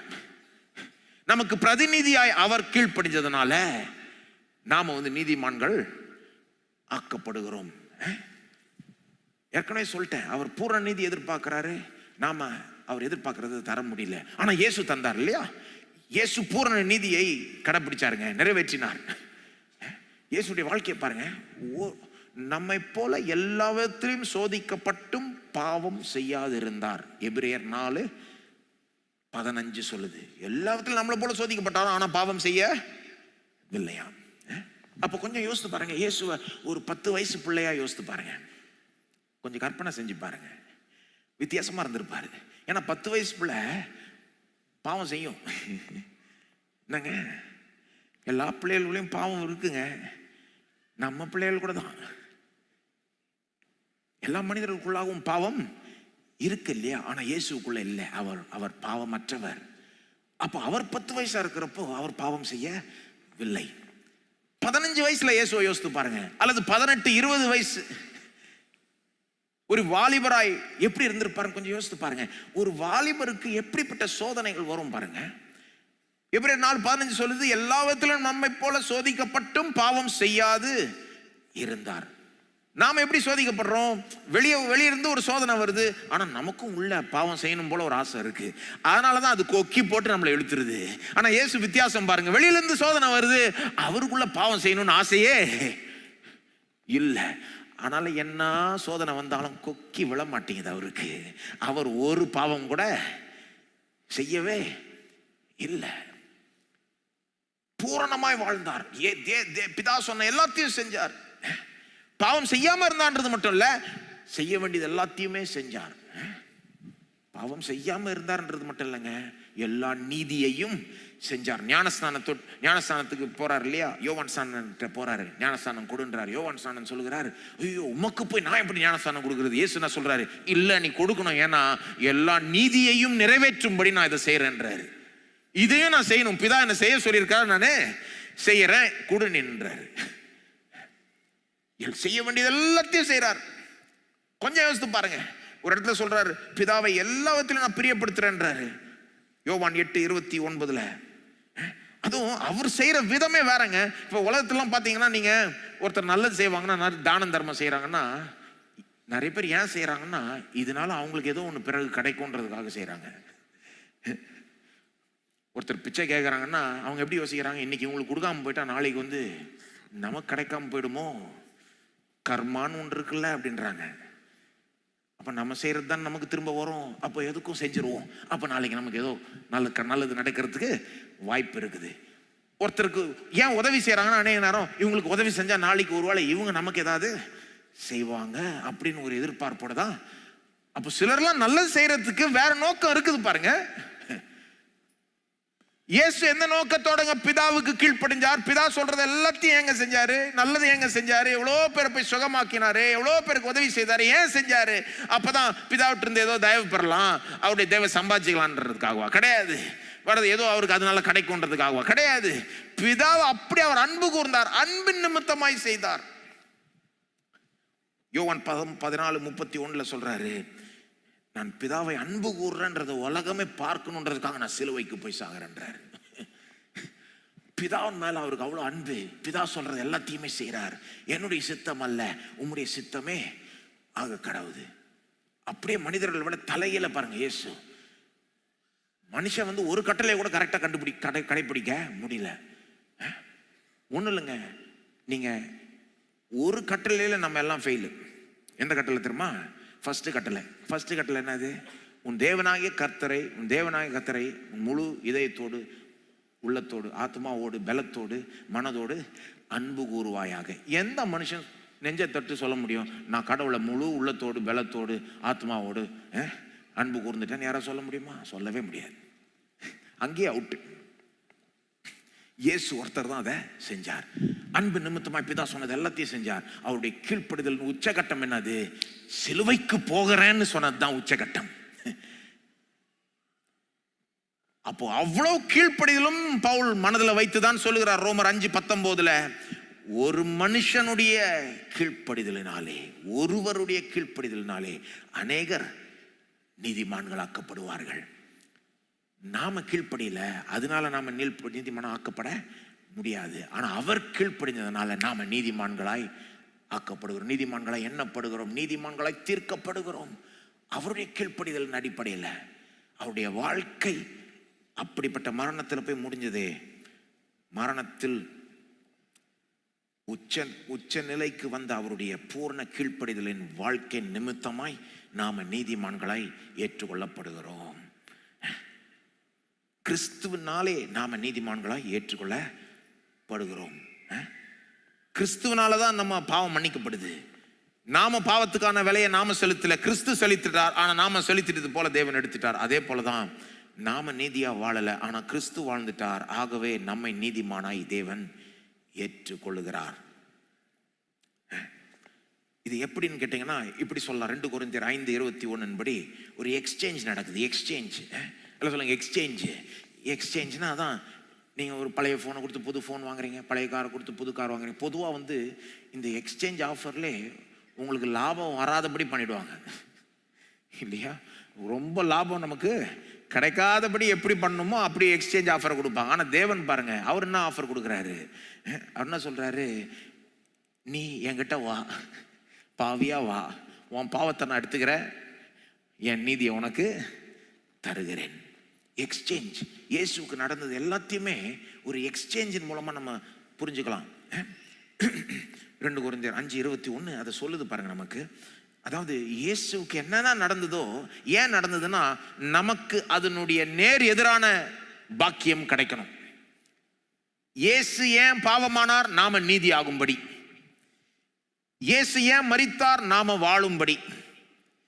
இயேசு ஏன் சாபமானார்? நாம ஆசீர்வாதத்தை பெறும்படி, ஆபிரகாமின் ஆசீர்வாதத்தை பெறும்படி. இயேசுக்கு என்னென்ன நடந்ததோ கல்வாரி சிலுவையிலே, அதுக்கு நேர் எதிரான பாக்கியம் நமக்கு கிடைக்கும்படிதான் அவருக்கு அப்படிலாம் நடந்தது. இயேசு ஏன் காயப்பட்டார்? நாம் குணமாகும்படி. இயேசு ஏன் தரித்திரரானார் சிலுவையில்? நாம் ஐஸ்வர்யவான்களாய் ஆகும்படி. இயேசு ஏன் அந்தகாரத்தில் வேதனைப்பட்டார்? நாம வெளிச்சத்தில் வாழ்ந்து மகிழும்படி. இயேசு ஏன் கல்வாரி சிலுவையில் தேவனால் கைவிடப்பட்டார்? நாம் ஒருபோதும் தேவனால் கைவிடப்படக்கூடாது என்பதற்காக. இயேசு ஏன் அவமானப்படுத்தப்பட்டார் சிலுவையில்? நாம கனத்தினாலும் மகிமையினாலும் முடிசூட்டப்படும்படி. இயேசு ஏன் தள்ளப்பட்டார்? ஊருக்கு வெளியே தள்ளப்பட்டு அவர் அரைஞ்சாங்க. ஏன்னா நாம தேவனால் ஏற்றுக்கொள்ளப்படும்படி. எக்ஸ்சேஞ்ச். தேவனுக்கு இயேசுக்கு நடந்தது எல்லாமே நமக்கு அதனுடைய நேர் எதிராக இருக்கிற அந்த பாக்கியம் கிடைக்கணும் என்பதற்காக தான் நடந்தது. அப்ப அப்படி பார்த்தீங்கன்னா இயேசு ஏன் நம்முடைய பாவத்தை சுமந்தார்? நாம் அவருடைய நீதியை சுமக்கும்படி. இயேசு ஏன் நம்முடைய பாவத்தை சுமந்தார்? நாம் அவருடைய நீதியை சுமக்கும்படி. அதுதான் 2 கொரிந்தியர் 5:21 சொல்லுது பாருங்க. நாம் அவருக்குள் தேவனுடைய நீதியாகும்படிக்கு பாவம் அறியாத அவரை நமக்காக பாவமாக்கினார். ஏன் இயேசு நமக்காக பாவமாக்கப்பட்டார்? நாம் தேவனுடைய நீதி ஆகும்படி. கொஞ்சம் அந்த வார்த்தைகளை யோசித்து பாருங்க. இயேசு நமக்காக பாவமாக்கப்பட்டாராம். எப்படி பாவமாக்கப்பட்டார்? பாவம் செய்ததனால பாவமாக்கப்பட்டாரா? அவர் பாவமே செய்யலையே. பாவம் அறியாதவர் அங்கேயே சொல்லப்படுது. அப்ப எப்படிங்க இயேசு பாவமாக்கப்பட்டார்? எப்படின்னா நம்ம பாவத்தை சுமந்தார், அப்படிதான் பாவமாக்கப்பட்டார். அப்படிதானே? பாவமே செய்யல, ஆனா பாவமாக்கப்பட்டார். எப்படி? நம்ம பாவத்தை சுமந்தனால அவர் பாவமாக்கப்பட்டார். நாம எப்படி நீதி ஆகிறோம்? அதே போலதான். அப்படின்னு அர்த்தம், நாம நீதி செய்யறதுனால நீதி ஆகல, அவருடைய நீதியை நாம பெற்றுக்கொள்ளுகிறதுனால நாம நீதி ஆகிறோம். அவர் பாவம் செய்ததுனால பாவம் ஆகல, நம்முடைய பாவத்தை அவர் சுமந்தார், ஆகவே பாவமானார். நாமும் நீதியை செஞ்சதுனால நீதி ஆகல, அவருடைய நீதியை நாம சுமந்தோம், பெற்றுக்கொண்டோம், ஆகவே நீதி ஆனோம். பாவமானார், நாம நீதி ஆகும்படி அப்படின்லாம் சொல்லுது. பாவமானார்னா என்னங்க? நம்முடைய பாவம் எல்லாம் அவர் மேல வைக்கப்பட்டது, நம்முடைய பாவத்தை அவர் சுமந்தார். அப்போ பாவம் செய்யாத இயேசு பாவம் ஆக முடியும்னா, நீதி செய்யாத நான் கூட நீதி ஆக முடியுமா இல்லையா? தேவன் செய்கிறாருங்க. இதெல்லாம் மனுஷனால செய்யவே முடியாது. எல்லா பாவத்தையும் எடுத்து இயேசு மேல யாரை வைக்க முடியுமா? யாரை வைக்க முடியாது. கடவுள் ஒருத்தர் தான் அதை செய்ய முடியும். கடவுள் ஒருத்தர் தான் அவரை பாவமாக்க முடியும். அதுதான் அந்த வசனமும் சொல்லுது. நாம் அவருக்குள் தேவனுடைய நீதியாக முடியும். பாவம் அறியாத அவரை நமக்காக பாவம் ஆக்கினார். எல்லாம் சொல்லுங்க, ஆக்கினார். யார் ஆக்கினது? தேவன் தான் நம்ம பாவத்தை அவர் மேல எடுத்து வச்சது, அவரை பாவம் ஆக்கினது. மனிதனால சாத்தியம் இல்லாத ஒரு காரியம், ஆனா இது ஆச்சு. சிலுவையில நம்முடைய பாவத்தை இயேசு சுமந்தார், நம்ம நம்புறோம். அப்ப அதை நாம ரெடினா, இதையும் நம்ம ரெடியா இருக்கணும். இது எக்ஸ்சேஞ்ச். ஏன் நம்ம பாவத்தை சுமந்தார்னா, நாம அவருடைய நீதியை சுமக்க வேண்டும். அதனாலதான் நடந்ததுங்க. அவருடைய நீதினால் நம்ம தரித்து கொள்ளப்பட வேண்டும். எக்ஸ்சேஞ்சுங்க. தேவனே இதை செய்தார். இதனாலதான் பாருங்க, இயேசு பூரணமா வாழ்ந்தார் இல்லையா? பர்ஃபெக்டா வாழ்ந்தார் இல்லையா? வெறும் மரிக்க வேண்டிய விதத்தில் மரிச்சார்ன்றது மட்டும் இல்லை, எல்லா நீதியும் செஞ்சு, பாவமே செய்யாம எல்லா நீதியும் செஞ்சு வாழ்ந்தார் இல்லையா? அது முக்கியமாயிடுது. ஏன்னா அப்போதான் மரிக்கிறப்போ அதன் மூலமா நமக்கு எக்ஸ்சேஞ்ச் கிடைக்கும். அவர் நம்முடைய பாவத்தை சுமக்க, நாம் அவருடைய நீதியை பெற்றுக்கொள்ள. இதனாலதான் பழைய ஏற்பாட்டில் பழுதற்ற ஆட்டுக்குட்டி தான் பலியிடப்பட முடியும் என்று தேவன் சொன்னார். பலியை கொண்டு வரப்போ அது பழுதற்றதா இருக்கணும், மாசற்றதா இருக்கணும், பிழையற்றதா இருக்கணும். ஏன்? என்ன? இயேசு பழுதற்றவர். இயேசு அவர்கிட்ட எந்த பிழையும் இல்லை, எந்த பாவமும் இல்லை, எந்த குறையும் இல்லை. ஆனா ஏன் இப்படிதான் இருக்கணும்னு தேவன் சொல்லிட்டாரு. சிலர் சொல்றாங்க, அப்பதான் பாவம் செய்யாதவர் தான் நம்ம பாவத்தை சுமக்க முடியும். கரெக்ட். ஆனா அவ்வளவுதானா? அவ்வளவுதான் கிடையாது. ஆமா, பாவம் செய்யாதவர் தான் நம்ம பாவத்தை சுமக்க முடியும். ஆனா அது மட்டும் இல்ல, பாவம் செய்யாம நீதியை செய்கிறவரா இருந்தாதான் அவருடைய நீதி நமக்கு கிடைக்க முடியும். இப்படி டிசைன் பண்ணிட்டார் பாருங்க தேவன். இயேசுவை நம்புகிறப்போ இந்த எக்ஸ்சேஞ்ச் நமக்கு கிடைச்சிருச்சு. அப்போ நாம ஒரு அற்புதமான செயல் நிமித்தமாய் தேவனுடைய பார்வையில் நீதிமான்கள் ஆயிட்டோம். அவர் எந்த அளவுக்கு பாவமானாரோ, பாவத்தின் ஒட்டுமொத்த உருவம் ஆகிவிட்டாரோ சிலுவையில், அந்த அளவுக்கு நாம தேவ நீதி ஆகிவிட்டோம். நீதியின் ஒட்டுமொத்த உருவம் ஆகிவிட்டோம். தேவ நீதிமானம் ஆயிட்டோம் கூட சொல்ல பாருங்க, நீதி ஆயிட்டோன்றாரு பவுல். ரொம்ப வலியுறுத்தி சொல்றாரு. இயேசு பாவத்தை சுமந்தார்னு சொல்றதுக்கு பதில் பாவமானார், நாம நீதிமான் ஆயிட்டோம்னு சொல்றதுக்கு பதில் நாம் நீதியாய் ஆகிவிட்டோம்னா, தேவனுடைய நீதி நம்ம மேல அந்த அளவுக்கு நம்மளை உச்சந்தலையிலேருந்து உள்ளங்கால் வரைக்கும் கவர் பண்ணிடுச்சு. நீதியின் ஒட்டுமொத்த உருவமாய் தான் இந்த தேவன் நம்மளை காணுகிறார். தேவன் உங்களை எப்படிங்க பார்க்குறாரு? உங்களை பார்த்தா உச்சந்தலையிலேருந்து உள்ளங்கால் வரைக்கும் நீதியை பார்க்குறாருங்க. யாருடைய நீதியை பார்க்குறாரு? உங்க நீதியை பார்க்கல, அவருடைய நீதியை பார்க்குறாரு. தேவ நீதி ஆகிவிட்டோம். கிறிஸ்துவுடைய நீதி நம்மை தரித்து கொள்ளுகிறதுனால, நம்மளை சூழ்ந்து கொள்ளுகிறதுனால, கவர் பண்ணுகிறதுனால, நீதியின் ஒட்டுமொத்த உருவம் உங்களை பார்க்குறாரு. கொஞ்சம் யோசித்து பாருங்க, தேவன் நம்மளை எப்படி பார்க்கறான்னு சொல்லிட்டு வரேங்க. கண்ணாடியை பார்த்தா உங்களுக்கு பிழைதான் தெரியும். 1000 பேர் உங்களை 1000 குறை சொல்லலாம். ஆனா கிறிஸ்துவுக்குள் நீங்க இருந்தால், கிறிஸ்துவை நீங்க நம்பினால், தேவன் உங்களை நீதிமானாய் பார்க்கிறார். அது மட்டும் இல்ல, தேவன் உங்களை நீதிமானாய் தீர்க்கிறார். He judges you as righteous. நீதிமானாய் தீர்க்கிறார். இதையும் உங்களுக்கு சொல்ல விரும்புகிறேன் பாருங்க. ரோமர் 5:10. ரோமர் 5க்கு போயிடுங்க. நீதிமானாய் தீர்க்கிறார். நீதிமான் என்ற தீர்ப்பை வழங்குகிறார். இது ஏன் சொல்றேன்னா பாருங்க,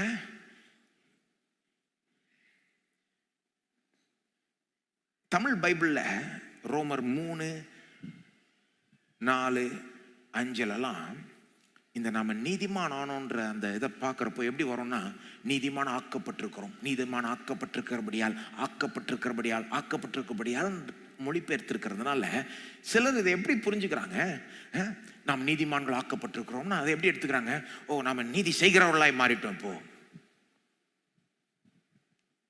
நாம நீதி செய்கிறவர்களா மாறிட்டோமா ரட்சிப்பின் மூலமாய்? ஆம். ஆனா அந்த வார்த்தை அதுதான் சொல்ல வருதா? இல்லை. ஆனா சிலர் அப்படி எடுத்துக்கிறாங்க, நீதிமான்கள் ஆக்கப்பட்டிருக்கிறோம் சொல்றதுனால. உதாரணத்துக்கு ரோமர் 5:1 வருது இல்லையா, நாம் விசுவாசத்தினாலே நீதிமான்கள் ஆக்கப்பட்டிருக்கிறபடியால். ரோமர் 5:9 வருது இல்லையா, நாம் ரத்தத்தினாலே நீதிமான்கள் ஆக்கப்பட்டிருக்க. ரோமர் 3:24 வருது இல்லையா, இலவசமாவுடைய கிருபையினாலே நாம நீதிமான்கள் ஆக்கப்படுகிறோம் இப்படிலாம் வருது இல்லையா, ஆக்கப்பட்டிருக்கிறோம் இப்படிலாம் வரதுனால அவங்க என்ன நினைக்கிறாங்க, ஓ செயல்ல நீதிமானா செய்கிறவர்களாய் நம்மளை ஆக்கிவிட்டார், அதை தான் சொல்ல வர்றார். கிடையாது, அதை சொல்ல வரல. செயல்ல நாம் எப்படி நீதிமான செய்கிறவர்களாய் மாறிவிட்டோம் என்று அந்த வார்த்தை சொல்ல வரவில்லை. சிலர் எப்படி எடுத்துக்கிறாங்க, ஓ நீதிமான்கள் ஆக்கிட்டார்னா, ஓ உள்ள நம்ம சுவாபத்தை நீதி உள்ள ஒரு சுவாபமாய் மாத்தி விட்டார். முன்ன ஒரு பாவம் உள்ள சுவாபமா இருந்தது, இப்போ நீதி உள்ள சுவாபமா மாத்தி விட்டார். உள்ள சுவாபத்தை மாத்தினாரா ரட்சிப்புல? அது உண்மையிலே செஞ்சாரா? ஆம் செஞ்சார். ஆனா இந்த வார்த்தை அதுதான் சொல்ல வருதா? இல்லை. இந்த வார்த்தையை அப்படி எடுத்து குழப்பிக்கிட்டு இருக்க கூடாது. இது ஏன் இந்த குழப்பம் உண்டாகுதுன்னா, இந்த மொழிபெயர்ப்புனால. எப்படி மொழிபெயர்த்துட்டாங்க தமிழ் பைபிள்ல, நீதிமான்கள் ஆக்கப்பட்டிருக்கிறோம், அதனால இப்படி ஒரு தவறான புரிதல் உண்டாகுது சிலருக்கு. சரிங்களா? இப்போ நான் சொன்னது போல அவங்க என்ன சிலர் எப்படி எடுத்துக்கிறாங்க, இதை நீதிமான்கள் ஆக்கப்பட்டிருக்கோம்னா அப்போ செயலில் நீதியை செய்கிறவர்களாய் மாறிட்டோம், அல்லது கேரக்டர் சுவாபத்தில் நீதி உள்ள ஒரு சுவாபம் நமக்கு கிடைச்சிருச்சு அப்படின்னு எடுத்திருக்காங்க. இந்த வார்த்தை அதை சொல்ல வரல. அந்த கருத்து பைபிள்ல வேற வார்த்தைகள் மூலமா வேற விதத்துல போதிக்கப்படுதானா, செயல்ல நீதி செய்கிறவர்களாய் நாம மாறிவிட்டோம், இதனால நாம நிறைய நற்கிரிகளை போய் செய்ய வேண்டும் என்ற கருத்து பைபிள்ல போதிக்கப்படுது. வேற இடங்கள்ல வேற விதமாய் போதிக்கப்படுது. சரிங்களா? உள்ள கேரக்டர்ல சுவாபத்துல நாம நீதி உள்ளவர்களாய் மாறிவிட்டோம், பரிசுத்தமாயிட்டோம், கேரக்டரே மாறிடுச்சு, விருப்பம் மாறிடுச்சு, ஆசை மாறிடுச்சு, பாவத்தின் சக்தியிலிருந்து நாம விடுதலையாக்கப்பட்டோம். அதெல்லாம் பைபிள் போதிக்குது. ஆனா வேற விதமா போதிக்குது, வேற வார்த்தைகளை வச்சு போதிக்குது. அப்போ அதெல்லாம் கொண்டு வந்து இந்த வார்த்தையில வாசித்தரக்கூடாது, போட்டு குழப்பி எல்லாத்தையும் ஒன்னா ஆக்கி ஒரு சூப் மாதிரி. பைபிள் வேற வேற காரியத்துக்கு வேற வேற வார்த்தையை போதிக்குது. பாருங்க, அதை போதிக்கிறப்போ என்ன மாதிரி வார்த்தை யூஸ் பண்ணி அதெல்லாம் போதிக்குது. உதாரணத்துக்கு நாம கழுவப்பட்டோம், பரிசுத்தமாக்கப்பட்டோம். பரிசுத்தமாக்கப்பட்டோம், அது நம்மளை தேவன் பிரித்தெடுத்து விட்டார், வேற விதமான வாழ்க்கையை வாழும்படி நம்மளை பிரித்தெடுத்துட்டார். அது நமக்கு அந்த உள்ளான மாற்றத்தை குறிக்குது. பாருங்க, அது மட்டும் இல்ல, நாம மறுபடியும் பிறந்திருக்கிறோம், புது பிறப்பை பற்றி பைபிள் சொல்லுதுல. அல்லது நான் உங்களுக்கு ஒரு புதிய இருதயத்தை தருவேன், புதிய ஆவியை தருவேன்லாம் சொல்றாரு இல்லையா. புதிய இருதயம், புதிய ஆவினா அது உள்ள உன்னை புதுசாக்கி விடுவேன், உள்ள ஒரு மாற்றத்தை உன் கேரக்டர்லயே உன் சுவாபத்திலேயே ஏற்படுத்தி விடுவேன்றாரு. அப்படின்னா நான் புதிய இதயம், புதிய ஒரு ஆவியை பெற்றவர்கள் புதிய ஆசை கொண்டவர்களாய் ஆகிவிடுகிறார்கள் இல்லையா. முன்ன தேவனை பிரியப்படுத்துறதுக்கு ஆசை இல்லை, ஆனா புதிய இருதயம் வந்துட்டோன்னே, மறுபடியும் பிறந்தோன்னே தேவனை பிரியப்படுத்தணுன்ற ஒரு ஆசை வந்துருது. இப்போ அவ்விதமாய் போதிக்கப்படுது, வேற விதமா போதிக்கப்படுது அந்த கருத்துக்கள்லாம். அல்லது நியாயப்பிரமாணத்தை நம்ம இதயத்திலே எழுதி விட்டார், வாசிக்கிறோம்ல புதிய ஏற்பாட்டில். புதிய உடன்படிக்கையினுடைய விசேஷம் என்னது? பழைய உடன்படிக்கையை விட புதிய உடன்படிக்கை ஏன் மேலானது? பழைய உடன்படிக்கையில கல்லு மேல எழுதி கொடுத்தார் கற்பனையை, புதிய உடன்படிக்கையில இருதயத்திலே நியாயப்பிரமாணத்தை எழுதிட்டார்னா என்ன அர்த்தங்க? பழைய ஏற்பாட்டில் அவங்க அதே மகிமையா நினைச்சாங்க, கடவுள் விரலால எழுதி மோசேட்ட கொடுத்தார், பழைய கொடுத்து என்ன பிரயோஜனம்? அவங்க செய்யலையே, கொடுத்தாரு, ஆனா அவங்க அதை கடைப்பிடிக்கல. ஏன்? கல்லு மேலதான் எழுதப்பட்டதே ஒழிய அவங்க இருதயத்துல அதை செய்யறதுக்கு அவங்களுக்கு விருப்பம் இல்லை. ரூலை பார்க்க அந்த சின்ன பிள்ளை எப்படி கோடை தாண்டாதன்னா சொல்ல சொல்ல அவங்களுக்கு தாண்டணும் போல இருக்குது. தேவன் நீ இச்சியாது இருப்பாயாகன்னு சொல்ல சொல்ல அவங்களுக்கு இச்சிக்கணும் போல இருக்குது. இருதயத்தில் எழுதப்படல, கல்லு மேல எழுதப்பட்ட. ஆனா புது உடன்படிக்கையில் என்ன ஆயிடுச்சு? புது இதயத்தை கொடுத்து இதயத்தை மாத்தி விட்டாரு. அவர் அவர் சொல்லுகிற காரியங்களை நம்ம செய்யணும், அவரை பிரியப்படுத்தணும் ஆசைப்படுகிற ஒரு உள்ளத்தை நமக்கு கொடுத்துட்டார். இந்த முரட்டாட்டம் உள்ள ஒரு உள்ளத்தை எடுத்து போட்டு வேற விதமான ஒரு சதையான ஒரு உள்ளத்தை நமக்கு கொடுத்துட்டார். அப்போ பல விதத்துல இந்த உள்ளான மாற்றத்தை வேதம் போதிக்குது. பல விதத்துல நம்மளை சொல்லுது, இப்போ நீ உனக்கு பாவத்தின் மேல சக்தி இருக்குது, பவர் இருக்குது, அதெல்லாம் மேற்கொள்ளலாம், நீ வேற விதமா வாழுன்னு சொல்லுது, நற்கிரியை செய்யுன்னு சொல்லுது. ஆனா அந்த கருத்து இங்க இல்ல. எங்க இல்ல? நீதிமான ஆக்கப்பட்டிருக்கிறோம் என்ற வார்த்தையில அது பாயிண்டே கிடையாது. ஏன் இந்த குழப்பம் ஆயிடுச்சுன்னா, லத்தீன் மொழியில 400 AD லத்தீன் மொழி தான் பாருங்க பைபிள். 1000 வருஷத்துக்கு லத்தீன் மொழி தான் முக்கியமான பைபிளா இருந்தது. 400 AD இருந்து 1400 AD வரைக்கும் 1000 வருஷத்துக்கு லத்தீன் மொழி தான் பெரிய ஒரு இதா இருந்தது. அதுக்கப்புறம் தான் கிங் ஜேம்ஸ் மொழிபெயர்ப்புலாம் வந்தது. அதுக்கப்புறம் தான் தமிழ் பைபிள் தான் மொழிபெயர்க்கப்பட்டது பாருங்க. அப்போ என்ன ஆயிடுச்சு? அந்த லத்தீன்ல மொழிபெயர்க்கிறப்போ அப்படி மொழிபெயர்த்துட்டாங்க. நீதிமான ஆக்கப்படுகிறது, ஆவுது அப்படின்னு மொழிபெயர்த்துறதுனால மற்றவங்களும் அதை ஃபாலோ பண்ண ஆரம்பிச்சிட்டாங்க. அதனால இப்படி ஒரு புரிதல், ஒரு என்ன சொல்றது, ஒரு தவறான புரிதலுக்கு உள்ளாயிடுச்சு, வாய்ப்பு வந்துருச்சு. ஆங்கிலத்தை பார்த்தீங்கன்னா இதை விட குழப்பம். தமிழ்லையாவது இப்படி தப்பா புரிஞ்சுக்கிறாங்க. ஆங்கிலத்தில் என்ன புரிஞ்சுக்கிறாங்கன்னு யாருக்குமே தெரியாது. ஜஸ்டிஃபைடுன்னு வரும். ஜஸ்டிஃபைடுனா என்ன அர்த்தம் பாதி பேருக்கு தெரியாது. We are justified. என்னது? what does it mean? என்ன அர்த்தம்? நான் சொல்றேன் கேளுங்க. என்ன அர்த்தம்? இது எப்படி இன்னும் சிறந்த முறையில் மொழிபெயர்த்திருந்தா எப்படி மொழிபெயர்த்திருக்கலாம்? நீதிமானாய் தீர்க்கப்படுகிறோம். நீதிமானாய் தீர்க்கப்படுகிறோம். judged righteous. நீதிமானாய் ஏற்றுக்கொள்ளப்படுகிறோம் தேவனால். நீதிமானாய் விளங்குகிறோம். நீதிமானாய் காணப்படுகிறோம். இப்படின்லாம் சொன்னா அது இன்னும் இந்த மாதிரி தவறான புரிந்து கொள்ளுதல் வராது. அதுதான் இங்க சொல்ல வர பாயிண்டே. என்னது? நீதிமானாய் தீர்க்கப்படுகிறோம். ரோமர் 3, 4, 5 நீதிமான் ஆக்கப்படுறோம் பைபிளை வாசிக்கிறப்போ அர்த்தம் என்னதுன்னா, இப்ப நீதி செய்யறவளா ஆயிட்டோம். அது பாயிண்டே கிடையாது. ஆமா, நீதி செய்யறவளா ஆயிட்டோம் ரட்சிப்பின் மூலமா. ஆனா அது இங்க பாயிண்ட் இல்ல.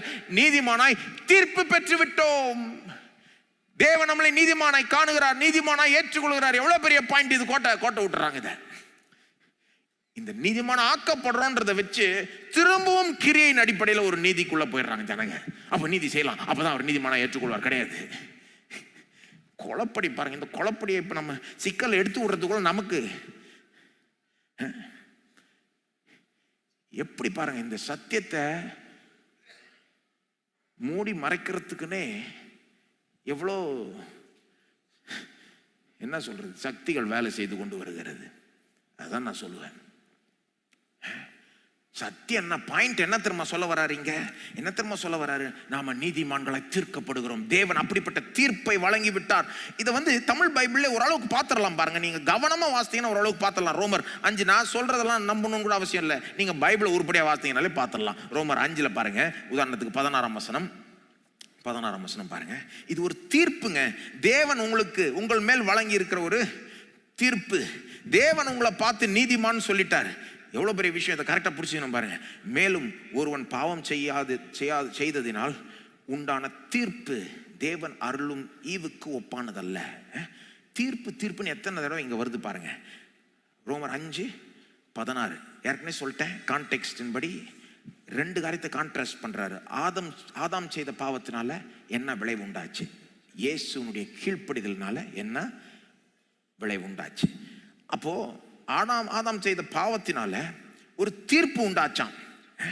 அந்த தீர்ப்பு 16 பாருங்க. அந்த தீர்ப்பு ஒரே குற்றத்தின் நிமித்தம் ஆக்கினைக்கு ஏதுவாய் இருந்தது. ஆதாம் பாவம் செஞ்சான், அதனால ஒரு தீர்ப்பு உண்டாச்சு. அந்த தீர்ப்பு நிமித்தம் எல்லாருக்கும் ஆக்கினை உண்டாச்சு, ஏதுவாயிற்று. கிருபை வரமோ அநேக குற்றங்களை நீக்கி நீதி விளங்கும் தீர்ப்புக்கு ஏதுவாய் இருக்கிறது. இயேசுடைய கீழ்ப்படுதல், அதாவது கிருபை வரம் அநேக குற்றங்கள்லாம் நீக்கி நீதி விளங்கும் தீர்ப்புக்கு ஏதுவா இருக்குது. 18ஆம் வசனம் பாருங்க. இந்த தீர்ப்புன்ற வார்த்தையை ட்ராக் பண்ணுங்க கரெக்டா. ஆகையால் 18, ஒரே மீறுதலினாலே எல்லா மனுஷருக்கும் ஆக்கினைக்கு ஏதுவான தீர்ப்பு உண்டானது போல. தீர்ப்பு பாருங்க, ஒரே மீறுதலினாலே, ஆதாமுடைய மீறுதலினாலே எல்லா மனுஷருக்கும் ஆக்கினைக்கு ஏதுவான தீர்ப்பு உண்டானது போல. அதாவது ஆதாம் பாவம் செய்ததுனால தேவன் எல்லாரையும் பார்த்து பாவின்னு சொல்லிட்டாரு. பாவின்ற தீர்ப்பு ஆதாமுக்கு விழுந்ததுன்றது மட்டும் இல்ல, மனுவர்க்கத்துக்கே விழுந்தது. ஆதாமுடைய பாவத்தினால அவன் பாவி என்ற தீர்ப்பை பெற்றுக்கொண்டான். மனுவர்க்கமே பாவிகள் என்ற தீர்ப்பை பெற்றுக்கொண்டது. ஆகவேதான் மனுவர்க்கமே பாவிகளாய் இருக்கிறார்கள். எல்லாருமே பாவிகளாய் இருக்கிறார்கள். அப்புறம் பாருங்க, அது போலவே 18, ஒரே நீதியினாலே, இயேசுவினுடைய நீதியினாலே எல்லா மனுஷருக்கும் ஜீவனை அளிக்கும் நீதிக்கு ஏதுவான தீர்ப்பு உண்டாயிற்று. அது போலவே இப்ப இயேசு நீதி செஞ்சதுனால, அவருடைய ஒருவருடைய நீதினால எல்லா மனுஷருக்கும் ஜீவனை அளிக்கும் நீதிக்கு ஏதுவான தீர்ப்பு உண்டாயிற்று. எல்லாம் சொல்ல உண்டாயிற்று. அதாவது ஆதாம்னால ஒரு தீர்ப்பு உண்டாச்சு, இயேசுனால இன்னொரு தீர்ப்பு உண்டாச்சு. அது ஆக்கினைக்கு ஏதுவான தீர்ப்பு, மரணத்துக்கு ஏதுவான தீர்ப்பு. இது நீதிக்கு ஏதுவான தீர்ப்பு, ஜீவனை அளிக்கும் தீர்ப்பு. இதை வச்சுட்டு தான் 19 வராரு, ஒரே மனுஷனுடைய கீழ்ப்படியாமையினாலே அநேகர் பாவிகள் ஆக்கப்பட்டது போல. இங்கேயும் டிரான்ஸ்லேஷன் அவ்வளோ கரெக்டா இல்லை பாருங்க. பெட்டர் டிரான்ஸ்லேஷன் மொழிபெயர்ப்பு பாவிகளாய் நியமிக்கப்பட்டது போல. ஒரே மனுஷனுடைய கீழ்ப்படியாமையினாலே அநேகர் பாவிகளாய் நியமிக்கப்பட்டது போல, ஒருவருடைய கீழ்ப்படிதலினாலே அநேகர் நீதிமான்கள் ஆக்கப்படுவார்கள். நீதிமான்களாய் நியமிக்கப்பட்டிருக்கிறார்கள். பாயிண்ட் என்ன? தீர்ப்புங்க. எல்லாம் சொல்ல தீர்ப்பு. என்னங்க பாயிண்ட்? தீர்ப்புனா கடவுள் நம்மளை பார்த்து நீ நீதிமான் சொல்லிவிட்டார், அதான் பாயிண்ட். கடவுள்கிட்ட இருந்து அந்த தீர்ப்பு வாங்குறது ரொம்ப கஷ்டம், சரிங்களா? இந்த தீர்ப்புக்காக தான் யூதர்கள் படாத பாடுபடுவாங்க பாருங்க. அவங்க வாழ்க்கையே எப்படி வாழ்வாங்கன்னா, பரிசேயர்கள்லாம் கடைசி நாள் தேவன் நீதிமான்ற தீர்ப்பு நமக்கு கொடுக்கணும், அந்த தீர்ப்புக்காகவே வாழ்வாங்க. எப்படியாவது அவரை பிரியப்படுத்திடணும், அப்பதான் அந்த தீர்ப்பு கிடைக்கும், தீர்ப்பு கிடைக்கும். கடைசி நாள்ல இந்த தீர்ப்பு வரப்போகுதுன்னு அவங்க நினைச்சுக்கிட்டே இருப்பாங்களாம் பரிசேயர்கள். ஆனா பவுலும் பரிசேயன் தான். ஆனா அவர் என்ன ஒரு வெளிப்பாடு அவருக்கு கிடைச்சிருக்குன்னா, இயேசுவினாலே, இயேசுவுக்குள் நமக்கு எப்படிப்பட்ட பாக்கியம் கிடைச்சிருச்சுன்னா, இப்பவே அந்த தீர்ப்பை தேவன் நமக்கு வழங்கி விட்டார். நீதிமான் என்ற தீர்ப்பை கிறிஸ்துவுக்குள் இருக்கிறவர்களுக்கு வழங்கி விட்டார். தேவன் நம்மளை பார்த்து என்ன சொல்றாரு? நீ நீதிமான். அதான் அர்த்தம். நாம் நீதிமான்கள் ஆக்கப்பட்டிருக்கிறோம்னா அதான் அர்த்தம். நீதிமான் என்று அவர் சொல்லிட்டார்.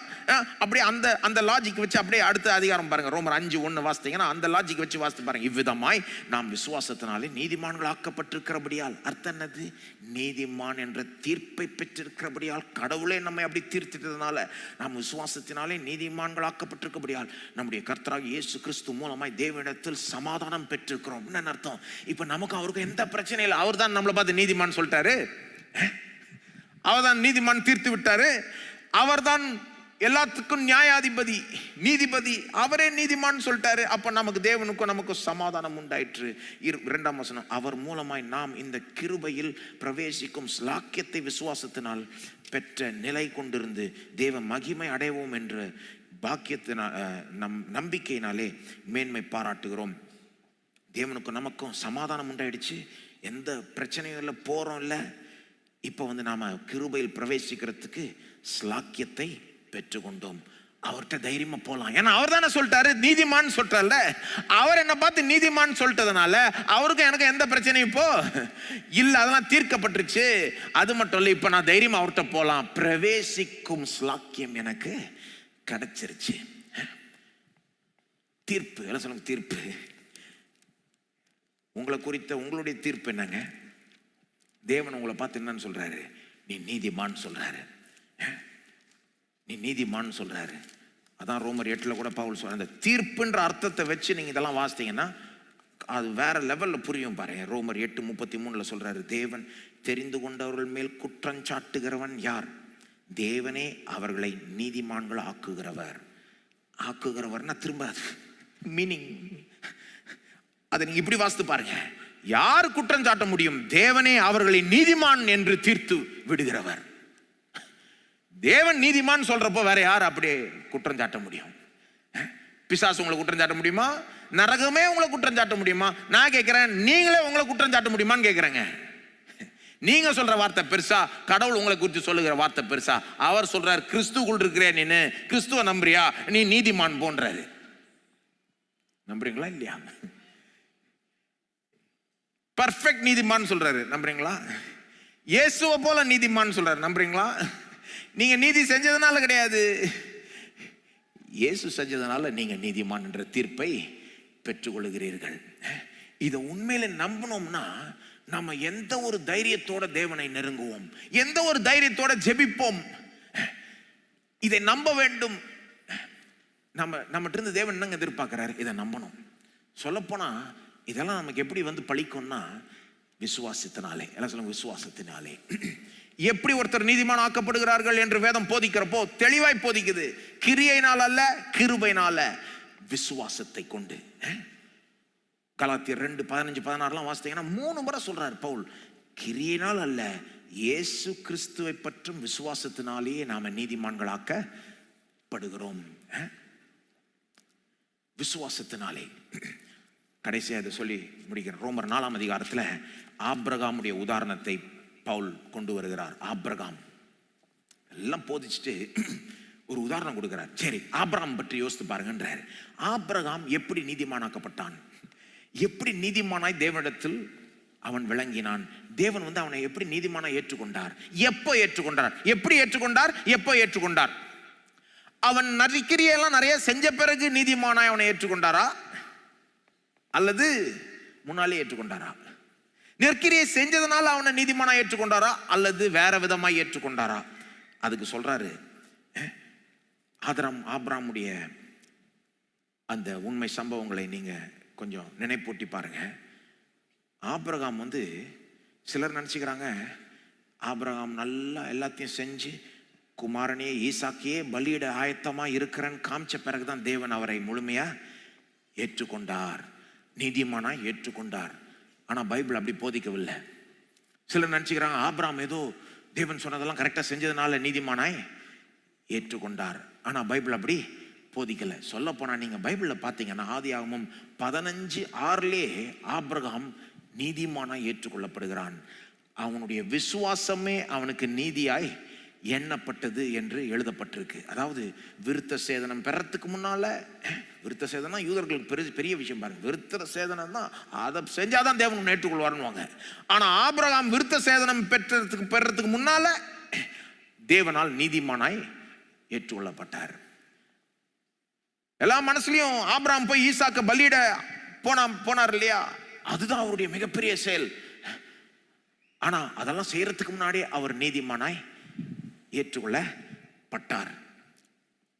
ஏன் ஏற்றுக்கொள்ளப்பட்டார்? விசுவாசத்தினால. வாசிங்க ரோமர் 4:2 பாருங்க. ஆபிரகாம் கிரியைகளினாலே நீதிமானாக்கப்பட்டானாகில் மேன்மை பாராட்ட அவனுக்கு எது உண்டு? அவன் ஒருவேளை கிரியையினால நீதிமானாக்கப்பட்டான்னா அவனுக்கு பெருமை பாராட்டுறதுக்கு ஏதோ ஒன்று இருக்கு. ஆகிலும் தேவனுக்கு முன்பாக மேன்மை பாராட்ட எதுவும் இல்லை. 3ஆம் வசனம், வேத வாக்கியம் என்ன சொல்லுகிறது? ஆபிரகாம் தேவனை விசுவாசித்தான், அது அவனுக்கு நீதியாக எண்ணப்பட்டது என்று சொல்லுகிறது. அவன் போய் ஈசாக்க பலியிட ஆயத்தமா இருக்கிறான்றதை காமிச்ச பிறகு அவன் நீதிமான் அப்படி சொல்ல. ஆபிரகாம் தேவனை விசுவாசித்தான். அதாவது தேவன் ஆபிரகாம் பார்த்து சில வாக்குத்தத்தங்களை கொடுத்தார்ல, நான் உன்னை பெரிய ஜாதி ஆக்குவேன், உன் சந்ததியை பூமியின் தூளை போல் ஆக்குவேன், இந்த வயசான காலத்திலையும் கூட உனக்கு ஒரு பிள்ளையை கொடுப்பேன் வாக்கு கொடுத்தார்ல. ஆபிரகாம் என்ன பண்ணாரு? விசுவாசித்தார். சொல்லுங்க, விசுவாசித்தார். விசுவாசித்தார் பாருங்க. அந்த விசுவாசமே அது அவனுக்கு நீதியாக எண்ணப்பட்டது. அவர் விசுவாசத்தை வச்சு தேவன் அவரை நீதிமானாய் எடுத்துக்கிட்டார். 4ஆம் வசனம் பாருங்க. கிரியை செய்கிறவனுக்கு வருகிற கூலி கிருபை என்று எண்ணப்படாமல் கடன் என்று எண்ணப்படும். நீங்க வேலை செஞ்சு சம்பளம் வாங்கினீங்கன்னா அது பேர் கிருபை கிடையாது, அது பேரு சம்பளம், கூலி. 5ஆம் வசனம், ஒருவன் கிரியை செய்யாமல் பாவியை நீதிமான் ஆக்குகிறவரிடத்தில் விசுவாசம் வைக்கிறவனாய் இருந்தால் அவனுடைய விசுவாசமே அவனுக்கு நீதியாக எண்ணப்படும். ஆபிரகாமை போலதான் நாமும் சொல்றாரு. என்ன சொல்றாரு? கிரியை செய்யறதுனால அவருக்கு முன்பாக நீதிமான் என்ற பேரை வாங்கிட முடியாது. அதுக்கு பல பாவியை நீதிமான் ஆக்குறவரிடத்தில் விசுவாசம் வைக்கிறவனாய் இருந்தால் நாம என்ன பண்ணுமா? தேவனை நம்பணுமா? எப்படிப்பட்ட தேவனா இவர்? பாவியை நீதிமானாய் தீர்க்கிற தேவன். பாவியை நீதிமானாய் தீர்க்கிற தேவனை நாம விசுவாசா, நம்முடைய விசுவாசமே நமக்கு நீதியாய் எண்ணப்படும். பாயிண்ட் என்னன்னா, நீதிமானா எண்ணப்படுறதுக்கு ஒன்றும் பெருசா செய்ய தேவையில்ல. என்ன நம்பணும்? தேவன் என்ன நீதிமான் என்று தீர்ப்பு கொடுத்துட்டார் என்ன பார்த்து. அப்படிப்பட்ட தீர்ப்பை அவர் வழங்கிட்டதுனால, என்னை பார்த்து அவர் நீதிமான் சொல்றதுனால நான் நீதிமான். என்ன மாதிரி பாவிய கூட அவர் நீதிமான் சொல்ல முடியும். அவர் சொன்னா இது சொல்லும் அப்படின்னு நம்பினால் போதும். நம்முடைய விசுவாசமே நீதியாய் எண்ணப்படும். இங்க ஆபிரகாமுடைய உதாரணத்தை ஏன் கொண்டு வர்றாருன்னா, ரோமர் 4 ஃபுல்லா வாசித்து பார்த்தீங்கன்னா பாயிண்ட் வந்து ஆபிரகாமே கிடையாது. ஆபிரகாமுக்கு எப்படி வாக்கு வந்தது? வயசான காலத்தில் பிள்ளை கிடைக்கும்ன்ற வாக்கு அவர் வந்து நம்பினார், விட்டு கொடுக்காம நம்பினார், விசுவாசத்தில் பலப்பட்டுக்கிட்டே வந்தார்லாம் பவுல் பேசுறார். பாயிண்ட் வந்து பிள்ளை பெறதை பற்றி கிடையாது, அதெல்லாம் கிடையாது. பாயிண்ட் என்ன தெரியுமா? அவர் எப்படி அந்த நம்ப முடியாத காரியத்தை நம்பினாரோ. வயசான காலத்தில் பிள்ளை கிடைக்கும்னா யாராவது நம்புவாங்களா? சான்ஸே கிடையாதுன்னுவாங்க. ஆனா ஆபிரகாம் நம்பினாரோ, அவர் நம்பினதுனால அவருடைய விசுவாசமே அவருக்கு நீதியாய் எண்ணப்பட்டதோ. அதே போல என்ன சொல்ல வர்றார்? பாயிண்ட் வாசித்தீங்கன்னா ரோமர்ல, நாமும் நம்ப முடியாத காரியத்தை நம்புவோமானால். என்ன நம்ப முடியாத காரியம்? பாவியை போய் எப்படிங்க அவர் நீதிமானா ஏற்றுக்கொள்றது? பாவியை போய் எப்படி அவர் நீதிமானா சொல்ல முடியும்? பாவியை பார்த்து நீ நீதிமான் எப்படி தீர்ப்பளிக்க முடியும்? பாவியை போய் இயேசுவை போல பூர்ண நீதிமானா எப்படி ஏற்றுக்கொள்ள முடியும்? எல்லா மனசும் அப்படிதான் சொல்லும். ஆனா அதெல்லாம் தாண்டி ஒரு மனிதன் இப்படியும் தேவன் செய்வார்னு நம்ப துணிஞ்சா அந்த விசுவாசமே அவனுக்கு நீதியா எண்ணப்படும்.